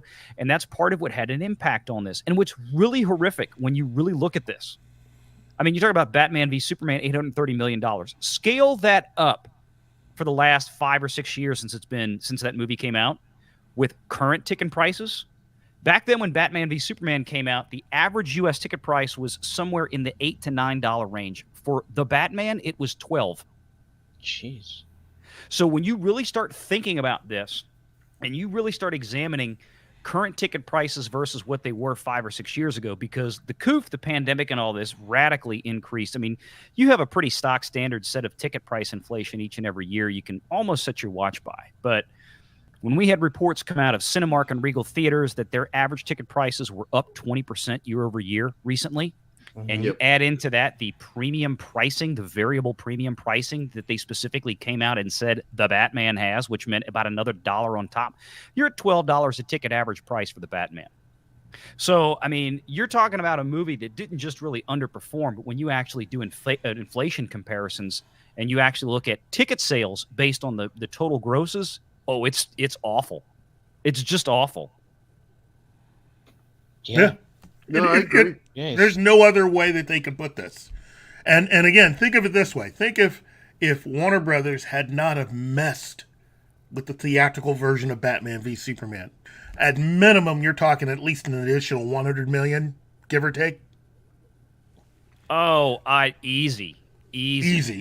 I think, like I said, this is part of the reason why Jason Kilar doesn't have a job no mo. He gone. Okay. That's why, and now Walter Hamada is up on the chopping block next. Big surprise. I mean, the only one that we know that's not going now is, and really he's one of the biggest offenders at Warner Brothers, is Toby Emmerich. Toby Emmerich. Yeah. Because I thought he had the contract that went through December. And, I was about to but say, apparently he signed another 4-year contract. That's exactly what I was going to say, Gary, and that's what I was going to bring up, is that we don't know what his contract stipulates, because even though you have, we sold the company, this is going to go over here now, David Zaslav's in charge of everything. When you do a mergers and acquisition, or when you do an outright sale, right, that means all the liabilities of the company, unless otherwise stipulated, are going to go with it. Meaning, if you just signed a 4-year contract renewal, they can't just fire the guy because it's a new day over here now. No, they're obligated to adhere to the terms of that contract, unless they want to spend a bunch of money to buy him out. I will tell you this too, though, Valiant, with the merger, because I personally, as an artist, got screwed really badly back in 2002, when the company that I had a contract with told us they were going to the lawyers to figure out a plan of how to give us our percentages in the company, when in fact they were hiding the fact they were going there to shut down the corporation as it was and open a new corporation with a new name, similar name, but a new name. And you know what happened to all of us that worked there with our contracts? Every single contract was null and void. Yeah, they snuck out. I don't know the specifics of that, but having seen that a number of times in my career, generally speaking, people get hauled into court for that as a complete breach of fiduciary duty. It is. It really is. But it's so hard to do that. You know that as a creator, we never have that kind of funding. So they rely on us not being willing to do that. Well, they rely on you not having the money to fight them in court. Yeah. That's the bottom line. I mean, that's what it's all about. We've got millions of dollars in in-house legal counsel, and you have your thumb in your ass. I mean, that's their.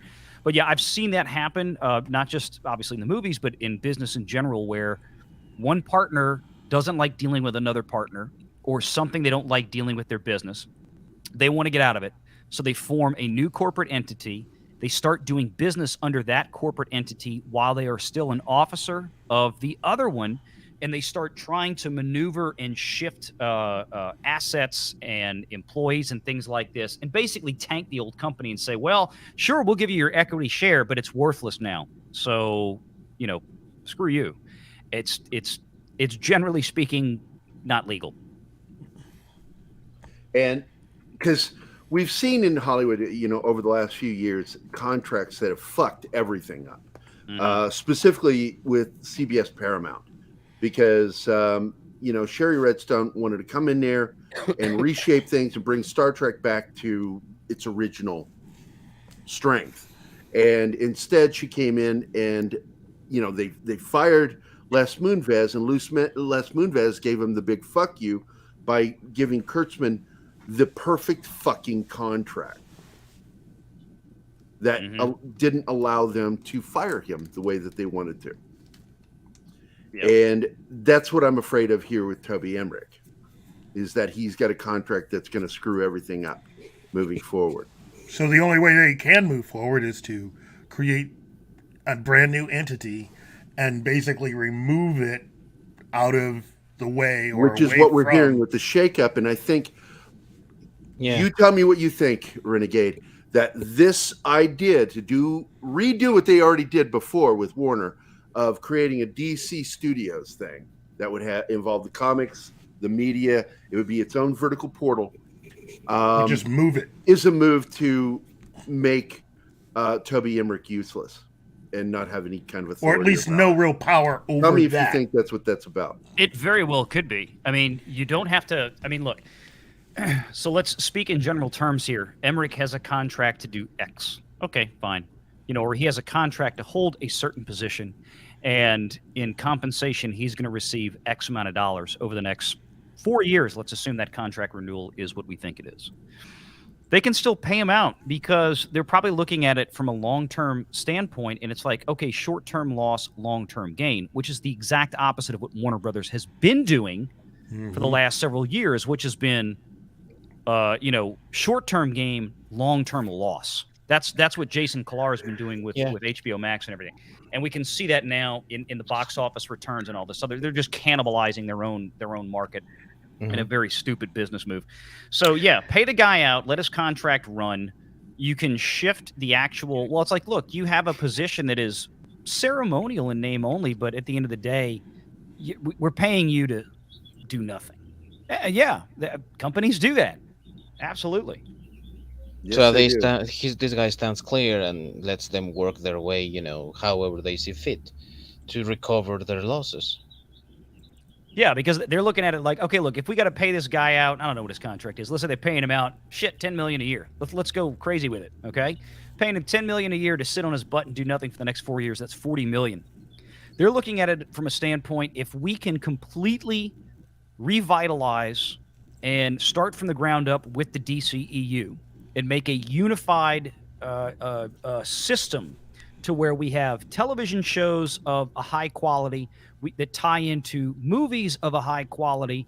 We give fans what they want. We do what the fans are going to come in here, and we're going to make way more than that on the next 4 or 5 years. Valiant, can I ask Valiant a question because he wasn't here earlier, please? Oh, yeah, I'm sorry. Go ahead. No. So you weren't here earlier for this part of the conversation. So it sounds like you're for, and I was away, but I had it where I could hear it. It sounds like you're for the whole this new idea where they're basically like a Marvel, like DC Studios on its own, right? Like where they control the TV and the movies and everything together. You're for that, right? You think that'll be good? In principle, yes, because what they're doing now doesn't work. Right. So okay. So with that, what are your thoughts on they use the Flashpoint event to bring Grant Gustin in as the replacement of the Flash? I just want his thoughts, guys. Don't say anything. Keith, that's not fair. That's not fair. And I don't know a whole lot about DC characters. Say that one more time. Bringing in what to replace Miller? Grant Gustin. So Grant Gustin is on the TV show The Flash, and he has been for years. And he's in my opinion, he's a great Flash, right? And so if they use Flash, they're using the Flashpoint Flash movie, and they want to get rid of Ezra Miller because of all this stuff that's been going on with him. So I'm good. Thanks. So they're going to reset the universe with a Flashpoint event is what's going to happen in this movie. Hence Michael Keaton and the explanation for Latina Batgirl and like all this other stuff. That's in J.K. Simmons being, they're mixing everything up and they can do whatever. And if you have a company that's running the TV shows and the movies all together, why not cross those over too? Especially because the precedent's already been set with Ezra Miller making an appearance on The Flash. So I just wanted your thoughts, untainted and unbiased thoughts.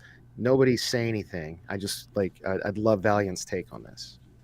Well, that's a great question, and like I said, full disclosure, I don't know a lot about the DCEU. I really don't. Okay. I do. Are you familiar with the Flash TV show? I am. Well, I was going to say I am, and this is why I think maybe you have a good point. Is because if there is any, CW or DCEU television shows that I have been at least in a cursory fashion familiar with because I have friends that watch them, it's The Flash. And that seems to be, from what I've heard from my friends who do watch those television shows from DC, that's the one they all talk about as being consistently pretty good. So it would not at all surprise me, just from a pure take the fandom out, but just from a pure business perspective for a guy like Zaslav, who has an incredibly well-documented track record of just giving fans and giving audiences exactly what they want and what they're going to buy and what they're going to watch. I can totally see that happen. Now, will it? I don't know, but I love how Keith turned his camera off because of what I asked. I'm telling you, man, because I love you. Thank you. That's all I'm going to say. Thank you. Okay, so I kept my mouth shut not because you asked me to or demanded it. I thought that was silly saying that. Oh, I wasn't being. I was. mean, I'm sorry. I'm respectful to begin with. I'm going to let Thank you ask your question. But when it comes down to it, once again, it's about numbers, and you're dealing with. He wasn't here for that. In his defense, AT&T is a business, and I'm just going to elucidate what we said earlier, which is, and this was explained on another show too. That look, man, you get 500,000 views. They're not even 1 million viewers watching The Flash now. They're dead in the water. And that's because of the CW doing what it does, destroying shows. And they'll build a show up, build it. Here's this great show. And then let's start picking it apart and destroy it.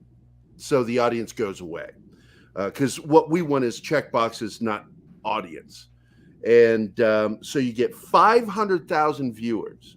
And this is how studios do look at this. That doesn't translate well to $1 billion movie. Or even a $500 million movie. You get that film, and it's good that they've got Grant in it, and I've heard that he is in the movie. But they probably looked at it and said the numbers aren't there and dismissed it. And that's how studios work. If they did pick him, I'd be amazed. And I think it's a good choice because I like Grant. I think Grant Gustin is the best Flash we've had since the one back in, was 89? 90, actually. 90, yeah. I was in the Army. Yeah, I was in the Army when that came out. Yeah, you might be right. Like I said, all I can speculate is looking at it from a number standpoint. He's here. the best live action. From a number standpoint, when you've got viewership that only ranks at $500,000, I guarantee you Warner Brothers took that into consideration when they looked at it. Well, Gary, let me ask you, doesn't most of the CW content, with maybe the exception of that new Superman show, I mean, isn't most of their content, don't they typically have fairly low viewership? Well, it depends. They start with a higher viewership because The Flash had great viewership for the first 3 seasons. And then they started the typical CW faux drama crap and focusing on other characters and taking away from the core characters that they created. And then all of a sudden the viewership starts ticking down. And the newer stuff that they're bringing out, like Batwoman, just right off the bat, nobody wanted to watch it. And that's Greg Berlanti because he's a fucking idiot. But when it comes to other shows, because like Arrowverse, which, the Arrow, even though I hated the show, because it was just basically Batman and they couldn't get the license. So they said, we'll just make it Green Arrow. And it even brought in Batman's villains. And, you know what I loved about it, but they toned down. Like I remember saying, "Oh, sorry." Okay. That's okay. So you have all of this stuff that's brought on and did really well, but the minute Greg Berlanti really took over, everything died down. So now it looks like what you're talking about. CW has low viewership. Mm-hmm. They weren't always like that. They had some top-notch viewership, and under Berlanti, they've lost over half of it. Yeah, well, that's I'm because of the woke your stuff. expertise on that, just because, like I said, I haven't followed it. You have, so if that's what you say it is, I believe you, man. No, it's totally because what I was going to say earlier, and I took a note because I didn't want to derail your point. Was remember that first episode when Arrow broke that dude's neck? I remember I was watching it with the girl I was with at the time, and we were both like, "Damn!" Like that's not something we expected to see because Batman doesn't kill people, Superman doesn't kill people. Arrow straight up just broke that dude's neck, and then once, like you're saying, once he took over, it got all pussified and woke. You didn't see he refused to kill people. And Keith, you laugh, but do you disagree? It's not that. I mean, it's just it. You know what? All of that stuff, all of it started out good. Yeah. And again, as Gary was saying, eventually you reach a point, mainly because Berlanti wanders away, because he is so interested in launching as many shows as possible. He started launching shows in other networks and would leave other people in charge of all these shows. And eventually, every time his business partner Mark Guggenheim became the guy in charge, the quality of the show dropped off significantly. Who was the one that got canceled? That was Berlanti's partner for the longest time. It was like Berlanti and such for the longest time, but then he got canceled in the Me Too movement. I have no idea. I know forget that his name. I remember the thing happening. You know what I'm talking about, right? Yeah, Fuck, everybody got canceled in the Me Too movement. There you go. Mark Guggenheim was the co-writer along with Greg Berlanti of the Green Lantern movie. And he's not really had a lot of success on film until Free Guy. And Andrew Kreisberg. It was Andrew Kreisberg. Sorry. And he's only a producer on Free Guy. But that was his way back in film. Well, that's because he's also buddies with Ryan Reynolds. Yes. He has a close relationship with Ryan. Ryan throws him scraps. That's what I understand their relationship. What I was getting at though was maybe like I got to research. It would be interesting to see if the decline in quality went down when they got rid of Kreisberg, if there was a correlation there or not. You know, that'd be fascinating to me. I think the decline in quality was because Mark Guggenheim was left in charge starting with season 3. And Guggenheim's view of shows like Arrow and especially The Flash was kind of different than Greg Berlanti's. Right. But like maybe Kreisberg was more in line with Berlanti than Guggenheim. I'm just wondering if there's a correlation or if they put Guggenheim in charge before Kreisberg was gone. You know what I'm saying? That's all. I'm just curious about that. You know? Yeah. Okay, we have some comments in the chat I want to address real quickly. For War sure. Monkey. No. No, War Monkey. Bad War Monkey. Bad. Bad kitty, that's bad papa. Deleted. Get out the water battle. Right. Yeah. That's a good voice, dude. The violence for the first couple of seasons of Arrow was a surprise, but I always thought it was in order to keep up with cable was doing at the time, Game of Thrones at all. And look, there's no question about it. I think that the CW didn't start out to be a tween channel. I don't think that was the plan. Well, it was the amalgamation of the Paramount Network that got canceled in the WB, right? Yeah, the WB, because a lot of the teen stuff got started because of Smallville and that other show that was My on. buddy just brought up Smallville. Reporters. What was that show called with reporters? Well, I thought it was I thought it was Buffy and Smallville. Was Buffy? I didn't watch Buffy. I hated Buffy. Yeah, I didn't either. I missed that train. I liked the movie, but Buffy I think was on another network. It wasn't on CW. But I mean they eventually brought Buffy. But there was a TV was show WB, on yeah. CW, a live, new live action show with young actors that were reporters in the big city. And it had just tons of faux drama. And it was the show, its popularity at the time, that led to so much of that faux drama being spread out to the other shows. Because, look what's working by doing this, by having those moments where somebody walks in. Why didn't you tell me you had a baby? That's why I'm here to tell you that. But I'm not the first. And I get exactly what you're saying, because like whenever my friends and I would talk about Flash in the first couple seasons, we'd be like, we were talking about, we love everything except for that CW drama BS, like basically what you're talking about. And it was so little. It was the third season where it started. Where it just like overload. It's like now it's like a soap opera. Now it's like a soap opera. And they did it on Arrow, and it was so embarrassing on Arrow. Because that one scene where he's got to tell this girl something, and she's like, "Why didn't you tell me?" And he goes, "Well, I'm here to tell you now. But you told so-and-so first." And I was like, Jesus Christ, really? Are you fucking serious? This is UPN, that was it. Thank you, Pat. UPN. I remember. Yeah, United Paramount Network. Yeah, that's what I was saying. Paramount Network. I forgot the U part. Yeah, I remember that was old. War Monkey says, "I'm just asking questions. Why the death threats? No death threats. Just no. There's no death threats. So we can bad War Monkey. It's all in jest." Buffy was on UPN. I remember that shit. I was thinking earlier about the people saying the Batman could never have Superman or other more fantastical elements, and it based on it being too realistic. But Arrowverse also started that like that too. Look, the realistic worlds work just fine together with fantastical characters. You can make everybody grounded. The Batman not having Superman is also the edict of the director. That he's not wanting to go down that road. And that's Christopher fine. Nolan has a problem with those things. Well, That not just Christopher Nolan. But I mean, doesn't understand. Jonathan Nolan don't understand Superman. Okay, that is not a character that they share any of the core principles with. So when you see Man of Steel, that is 90% Warner Brothers and the Nolan brothers. Man of Steel, the problems in that film existed because of people who didn't understand the material. Then you bring a director in who doesn't understand Superman. He's a nihilist. I mean, that is who, Zack Snyder is.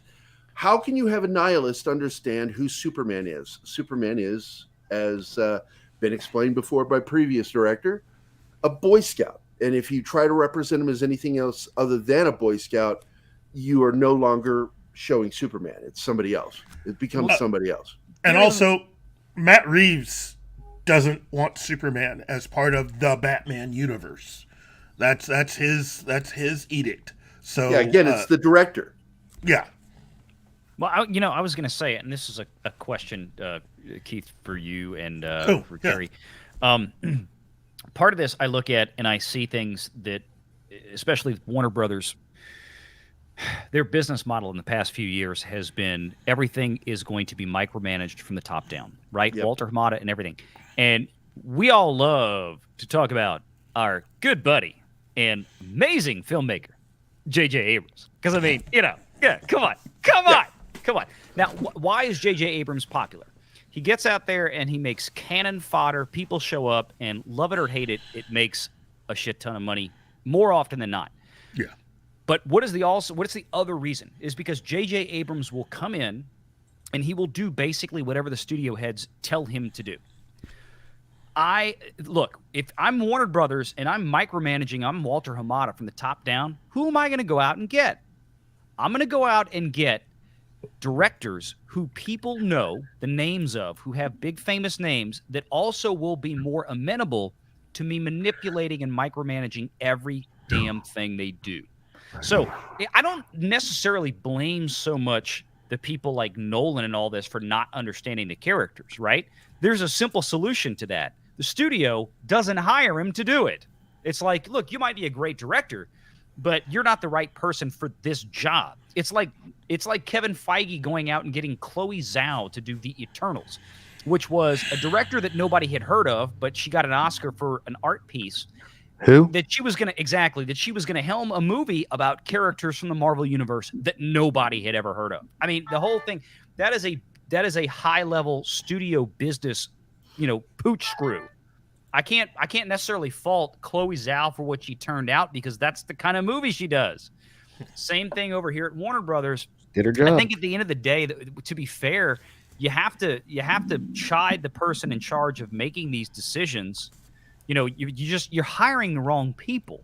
That's what it is. They're not bad people. They're just the wrong people for the job. I agree. There are a lot of other people. There are a lot of other people out there that I think would be very good directors. People who are actually fans. Some of whom may have worked for the MCU in the past and it didn't work out for them, or they left before they could do anything. Right. You bring up the thing Mr. about Right. Yeah, you bring up the thing about the fans. Look at what we're reading today from places like Mikey Sutton and these other folks talking about the changes at Warner Brothers, right? What did David Zaslav say? Who does he want to put in charge of this new Warner Brothers conglomerate, this new DCEU conglomerate? He doesn't want a fan. He doesn't want a Kevin Feige.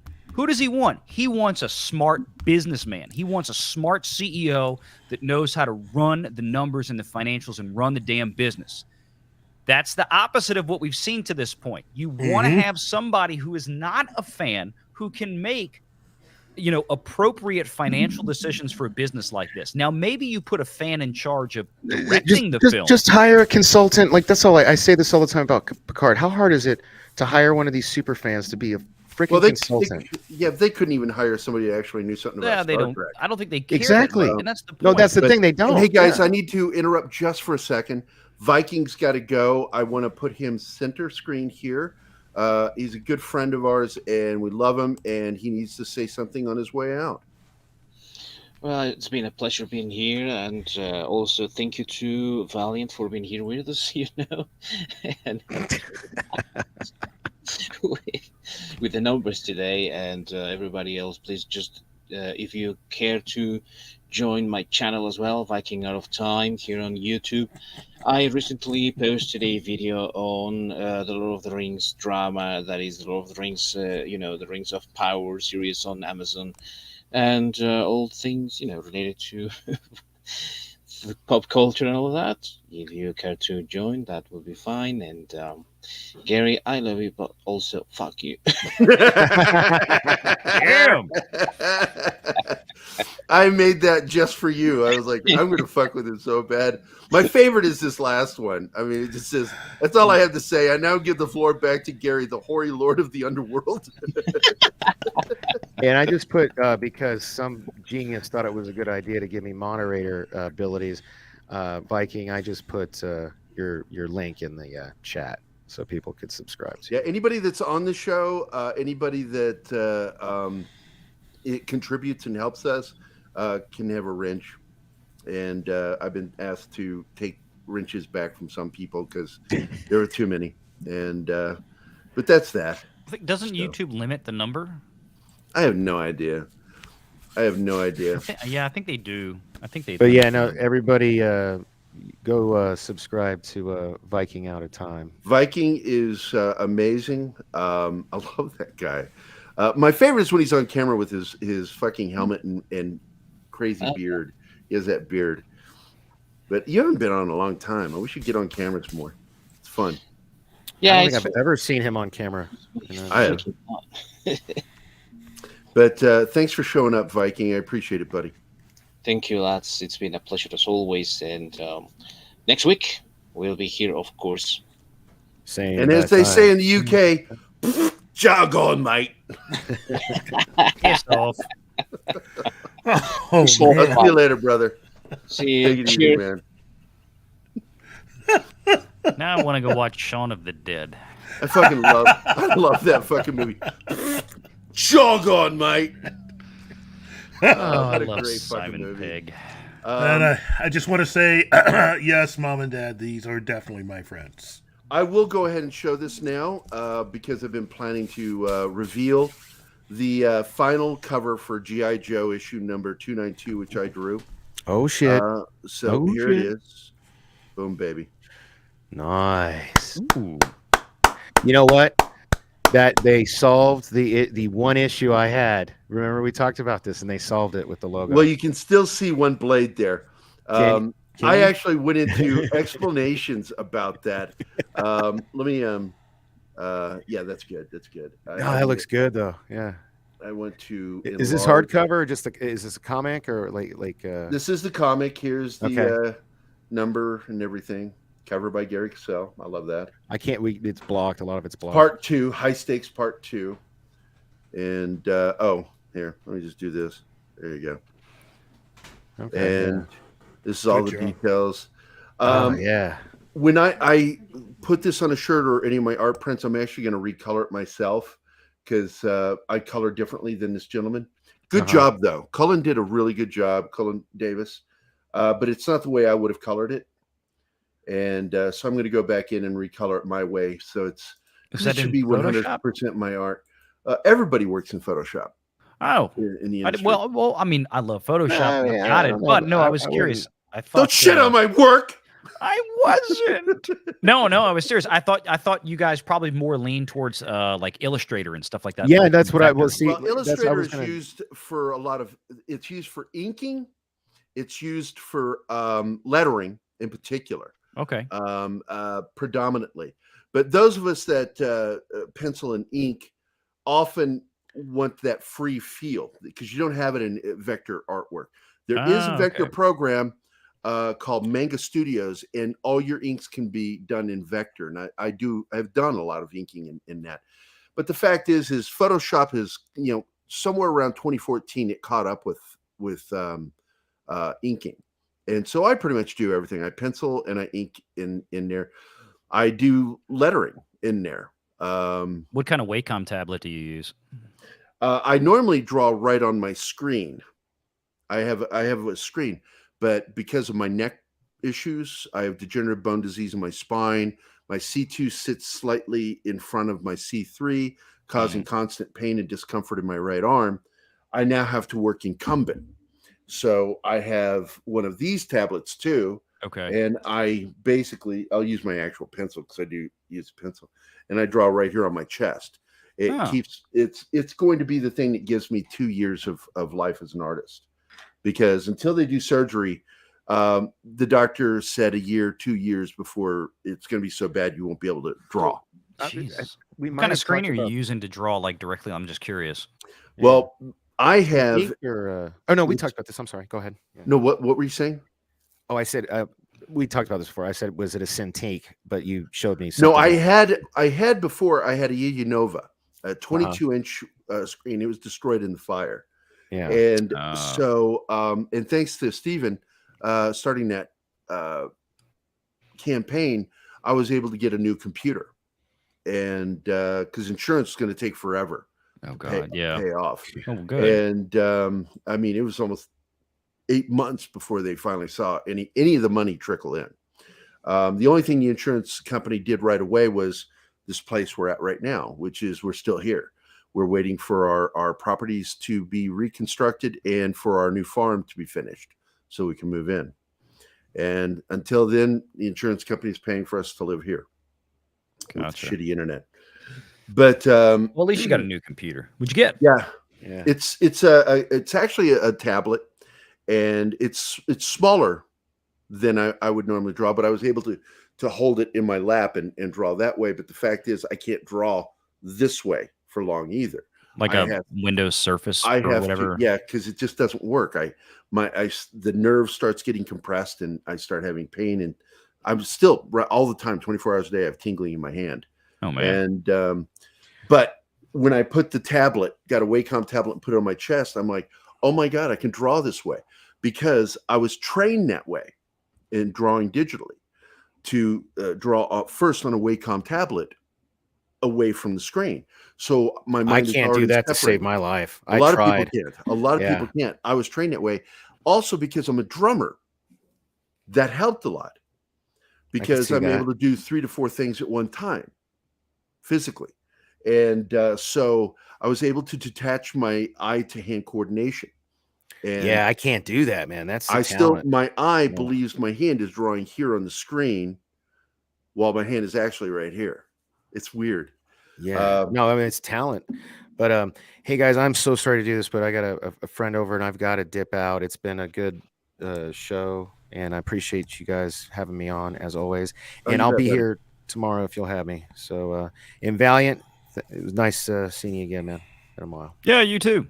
All right, bye guys. All right, take care, buddy. See you later. Let's get back to the chat, see what's going on here. I have the problem on mobile now. Awesome one. If I put okay, they're having a private chat over there. Farmers. I'm having a stroke over fucking moving on a farm. I grew up on a farm. I fucking hated them. You know, the only thing I enjoyed doing was, feeding the chickens. Fuck that shit. I did want to feed the hogs we had, and my brother and my dad about fucking killed me when they caught me. I was climbing up on the fence to slop them, and my dad's like, "Get the fuck out of there. What the hell's wrong with you? They'll eat you. They will eat you. They will kill and eat you. There will be nothing left, and we'll be wondering where you are." So I was never allowed near him. I did not like working on there. Yep. Everybody's saying bye. So emo or ostrich farm? We have right now. We currently have lambs and goats and chickens, and a shit slew of dogs. All of them small dogs. The annoying yippy ones. I'm like, why? What good are they going to do? And we have a farm cat. So I'm here at the house by myself right now with me and the dog, my dog, Taylor. And it's so quiet here. It's so nice. Why am I whispering? I don't know.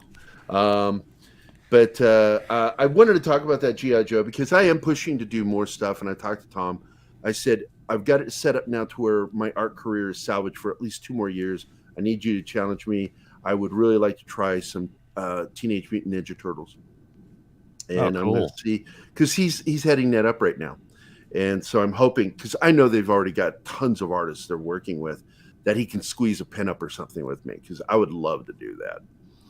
And I talked about it last night on Mead, with Tom, because Tom's big Teenage Mutant Ninja Turtle fan, specifically the movies from the 80s. Yeah. But I told him, I said I should do one just for him because I know he loves them so much. Yeah, no crocodiles. Look, man, if I owned a farm that was my farm, I would raise nothing but alligators, because I love killing and eating alligator. It's delicious. And if you've never had alligator, you don't know shit about meat. That's all I got to tell you. Yeah, I love alligators, man. Have you guys ever had alligator? Oh yeah, I'm from Louisiana, man. Oh fuck yeah! Then you know what I'm talking about. There's this one little place right down. It was close to our hotel when I was there for WizardCon, and we went down In there. New Orleans? And it's right around the corner. I mean, literally right around the corner from where they shoot the exterior for NCIS New Orleans. Oh, downtown New Orleans. Yeah. There's a number of places downtown. It's a bar. It's a long one, and then it's got tables near the window. And I remember walking by there. It's the last street before you hit the waterfront area. And you're all the way down by Riverwalk. Yeah. And is it on the French Quarter side? Yeah. And they had probably close to like Deanie's or something like that. Yeah, they had down there in Decatur. They had they had three versions. They had blackened, fried, and broiled. Yep. Alligator. And I had all of them. I'm like, fuck yeah. Fill that plate up. Keep it going. Oh, yeah. Because I will eat the shit out of alligator. I love it. It's better than chicken. It's better than pork, in my opinion. Yeah, I mean, you get a good alligator sausage, especially. I've had that too. Places in Lafayette. But yeah, downtown New Orleans is a number of places. But Deanie's Seafood, right there, I think they're around Decatur. So if you were a block off the water on the French Quarter side, I'm 99% sure you were on Decatur. So there's a shit ton of restaurants down there. And the first time I ever had alligator was that was the finale of the story. I've never shared that.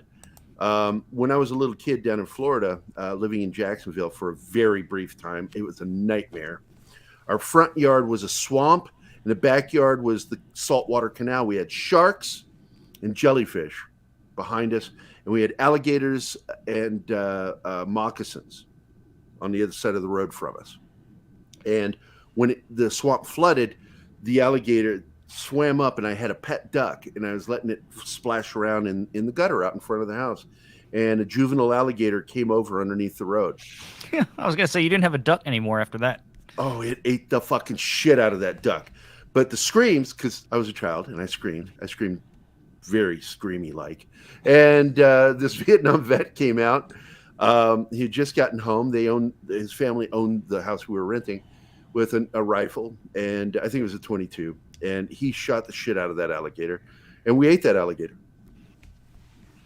And that's actually the conclusion of that story I've never told, is we actually did eat that alligator. Oh, that's good. If he actually managed to plug through an alligator with a 22, because that's such a small. It's a juvenile. Round. It was only It was only about 4 feet long. And that hide's pretty tough. If he was at close range, he probably got through it with a 22. But that's. Oh yeah, he ran right up on it. Oh, okay. All right. Yeah. He ran point blank right up on it. Pull that off. Yeah. And I think it was also a 22 long rifle, not the 22 short. Yeah. The 22 long rifle is almost what we fired in the military. Almost. Yeah, I've got a 22 LR here. So. Yeah, you'll take a human being down with a 22 long rifle easily. Oh, you can. It's just that hide. But the hide, yeah, I get you. Especially if you're going. But he did. He absolutely killed the shit out of that alligator, and I was so grateful, and I'm crying. Hey, yeah, how old was I? That was 72. I was 8. I was between 7 and 8, and I cried like a little bitch, man. I really did. I fucking love that duck. The reason why my dad got the duck was because I was just miserable there. Because it was a swampy area, we couldn't drink any of the water in the sink, or any water in the house, the plumbing, because the water they used had sulfur in it, so it always smelled of fucking rotten eggs. Yep. And so we had to go to a store and buy water to cook, eat, and brush our teeth with. I'm like, why do we even have water? It just made no sense to me. It was insane. I have dick brothers. They were fucking assholes. They would fuck with me all the time. And they told me that the mayfly, also known as the gilly nabber, it looks like a giant mosquito. And they told me it was a giant mosquito. And they're always in our room. And they told me that if I fell asleep, that they would suck me dry during the night and kill me. So I would sleep under, all the way head to toe, under a wool blanket. I was miserable. It was 100 degrees in that place. There's no air conditioning. And yeah, I hated that place. And I witnessed the guy get dragged in after getting hit by a shark. He was killed. And I was just like, there's nothing here I like, Dad. Nothing. And the whole across the yard thing was freaking me out because I saw alligators and I saw the moccasins, and that was terrifying. And I'm like, I'm done. I don't want to live here. And so my dad, to cheer me up, bought me a duck. And then the duck was murdered by a fucking alligator. And I'm like, I don't want to be. I cried enough to where we moved back to Arizona. Oh, man. Where everything could be killed with a hammer or a shoe. You know, it's like, yeah, I still have a habit to this day from growing up in Arizona of shaking my shoes out in the morning before I put them on. We're taught, because you got scorpions and black widows, they will get in your shoes. Oh, yeah. It's just a cave to them, a place to sleep. And black widows and scorpions are everywhere in Phoenix, man.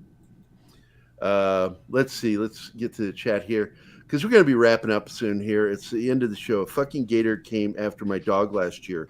He was looking for a place to pee and went for some bushes by the lake. I started telling him to get back, and the gator just missed it. That's good. That's actually good to hear. I don't know what's harmless. Living in freaking swamp. Yeah, because I always refer to North Florida as South Carolina. Because, like, they've got that giant dismal swamp in the Carolinas. And it's I've been there. It's nasty. I'm fucking terrified of that place. We did down in outside New Orleans, there was a swampy area out there in one of the parishes, and we did a bivouac there, FTX. And I had to instruct every guy in my unit about all the indigenous things that will kill you. Snakes will bite you in the water. In fact, they're more likely to bite you in water than they are on land. Mm-hmm. I had to explain coral snake, you know, the whole black, the red on black, yellow on black thing, you know, which one's dangerous, how the toxins work. And when you go to sleep at night, if you can't close your shelter half, because you have each guy shared a shelter half, and it became one tent, and you would sleep on one side, the other guy would sleep on his side, and we would zip the fart bags all the way up to our noses. The only thing sticking out was the nose. And I remember fucking with this one kid, Teddy, from New York, a black kid that I was close friends with. I caught a salamander one morning, and I put it right up to his nose. And I said, "Don't move, Teddy. There's a coral snake, and it's about to bite your nose." I'd never seen a human being come out of a sleeping bag into an upright position that quickly before. It was funny as fuck. And that was a big thing they would talk about. Like, they would tell me, yeah, man, we don't like snakes. We don't like them. No, man. I said, well, you're in the wrong fucking place to not be liking snakes. I'll tell you that right now. This place is loaded with them. I got one of my kids about to take off. I've got to run. I just realized we got to get going. Thanks for popping in, buddy. Yeah. No, thanks for having me. I enjoyed the conversation. I really did. You know, I think this weekend's going to be interesting. I can't wait to see what Sunday looks like when we get the final numbers in. A lot of people are thinking, oh, well, Sonic 2 did 6.5 million on Thursday night previews, and this did 6, so it'll get close to that. No, the projections are still that Dumbledore is going to do somewhere in the mid-40s this week, and it is not going to have the accelerated, oh my God, got to go see it, Sonic 2 factor. It's not. Everybody started talking really positively. Word of mouth was high on Sonic 2. Doesn't look like that's happening. The projections right now are just, it ain't going to be pretty. So anyway, Good to see y'all. Y'all have a good Thanks for weekend and happy Easter. Take care, Valiant. to everybody. Thank you. Thanks for dropping in, buddy. Take care. Bye. And I guess that's it for us. Well, Tom's here. I want to get him on so he can join us for the finale. Okay. And more monkey, yeah. So Tom is here. Tom, I just sent you the link in the chat. You can join us for a minute as we leave. Probably heard Valiant is awesome. Now, I've never seen anybody that knows numbers better than you. Right? Well, Valiant definitely. I mean, there are a lot of people that know numbers better than me. I'm all right, but Valiant, wow! Everything he's been doing on his show. The way you did that, it almost weeks. looked like you were going to cry there for a minute.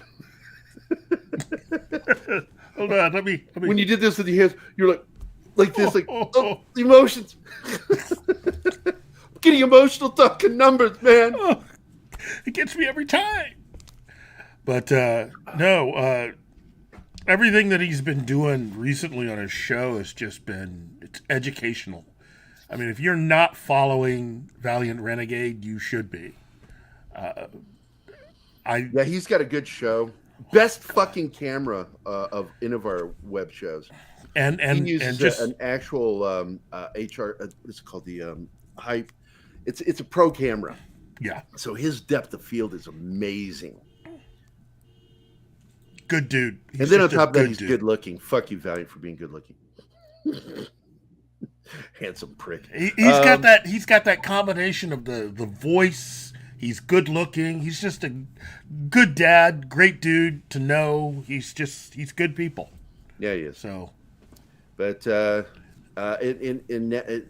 we're down to 4 of us right now. If Tom pops in, it'll be 5 of us for at least a minute. But I wanted to give him a chance. But if not, I'll go ahead and show it to you again, Tom. Here it is. Oh, wait. I guess he did see it in the private chat. But I'll go ahead and share it again. The artwork. Boom. There it is. Oh, there he is. He joined us. Some kid gave me $20, told me come here. Is it somebody's birthday party? Yeah, that was Renegade. He paid you. Okay. But here it is. Here's the cover, and they did fix this because I was asked to add the propeller on it because it's on the toy, and so I went okay, but she's jumping off the wing, and her jumping off the wing and the propeller made no sense.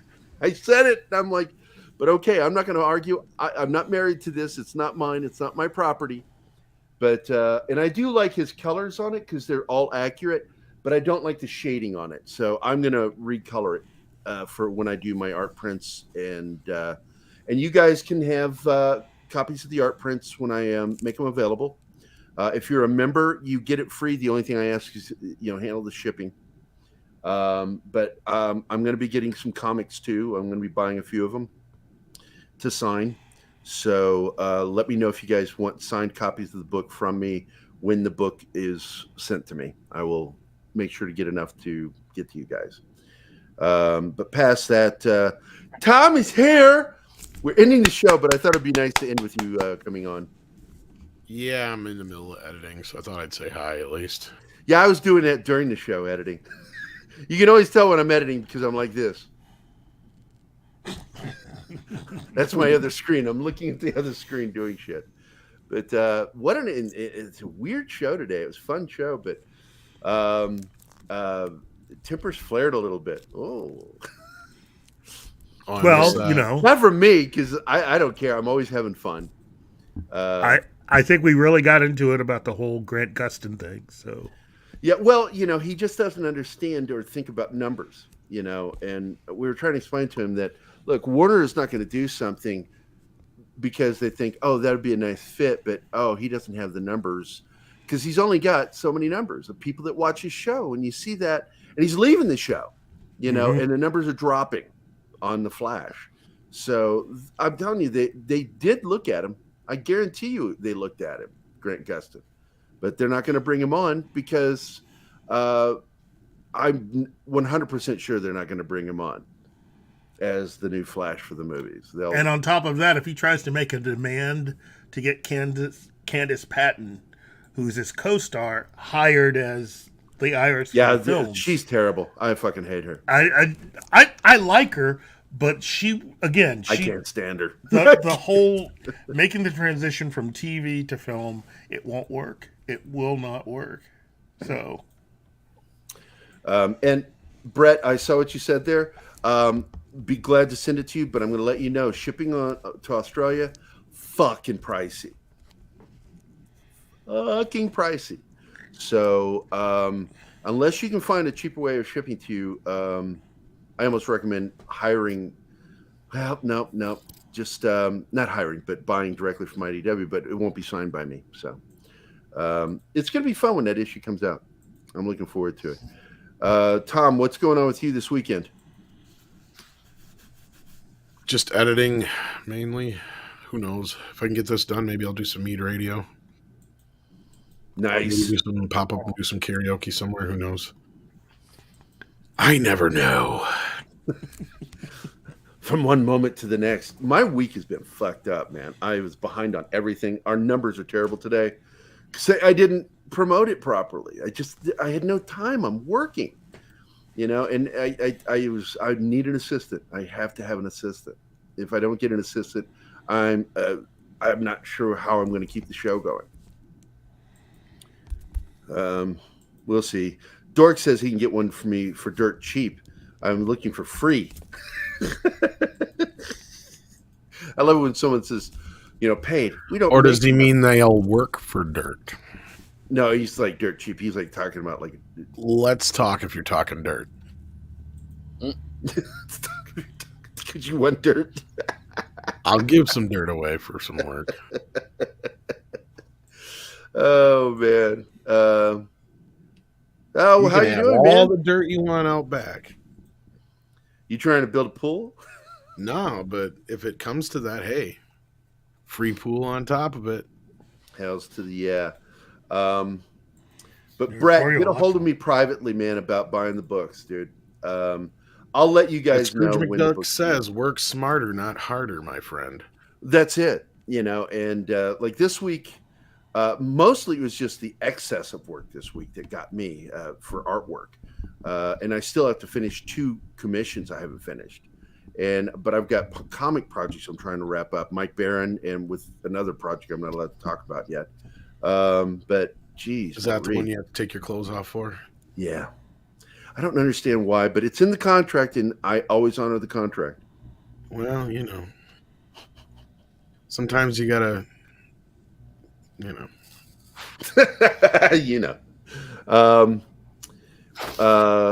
I guess I'm going to wrap this up. I'm obviously getting giddy and tired.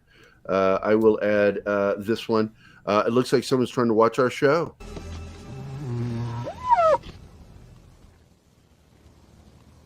Wow. Welcome, guys. I'll get to the last comments. Tim joined us in the last seconds. What are you doing, Tim? How are you doing, my friend? Brett, got Discord, Gary? Yes, I do, and I fucking hate it. You know that. You know that. You've heard me say it. I hate it. I'm so fucking... It's almost visceral, my reaction to Discord. Because it ruins his attitude. It's so complicated in an unnecessary way.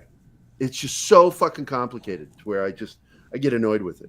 And I am technologically savvy, and Discord frustrates me. Let's see. Hello, Tim. Peace from the awesome one.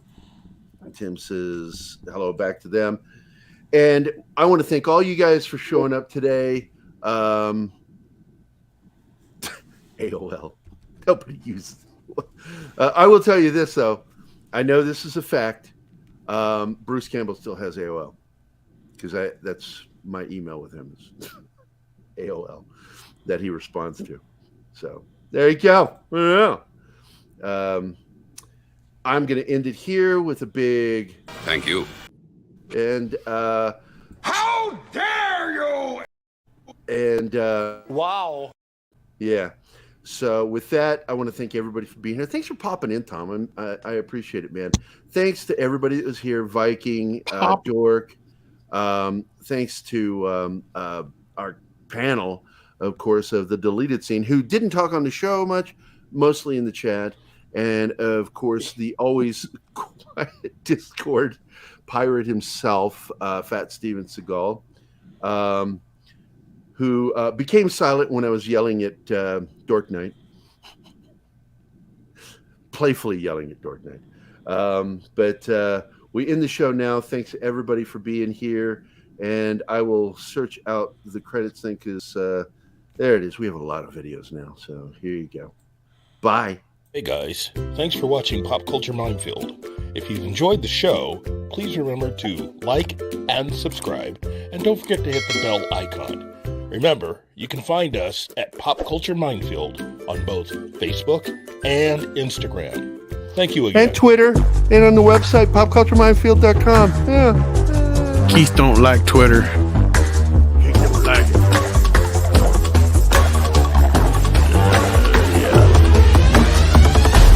Happy Easter to all you too. It's Good Friday. I mean, nothing but fish today.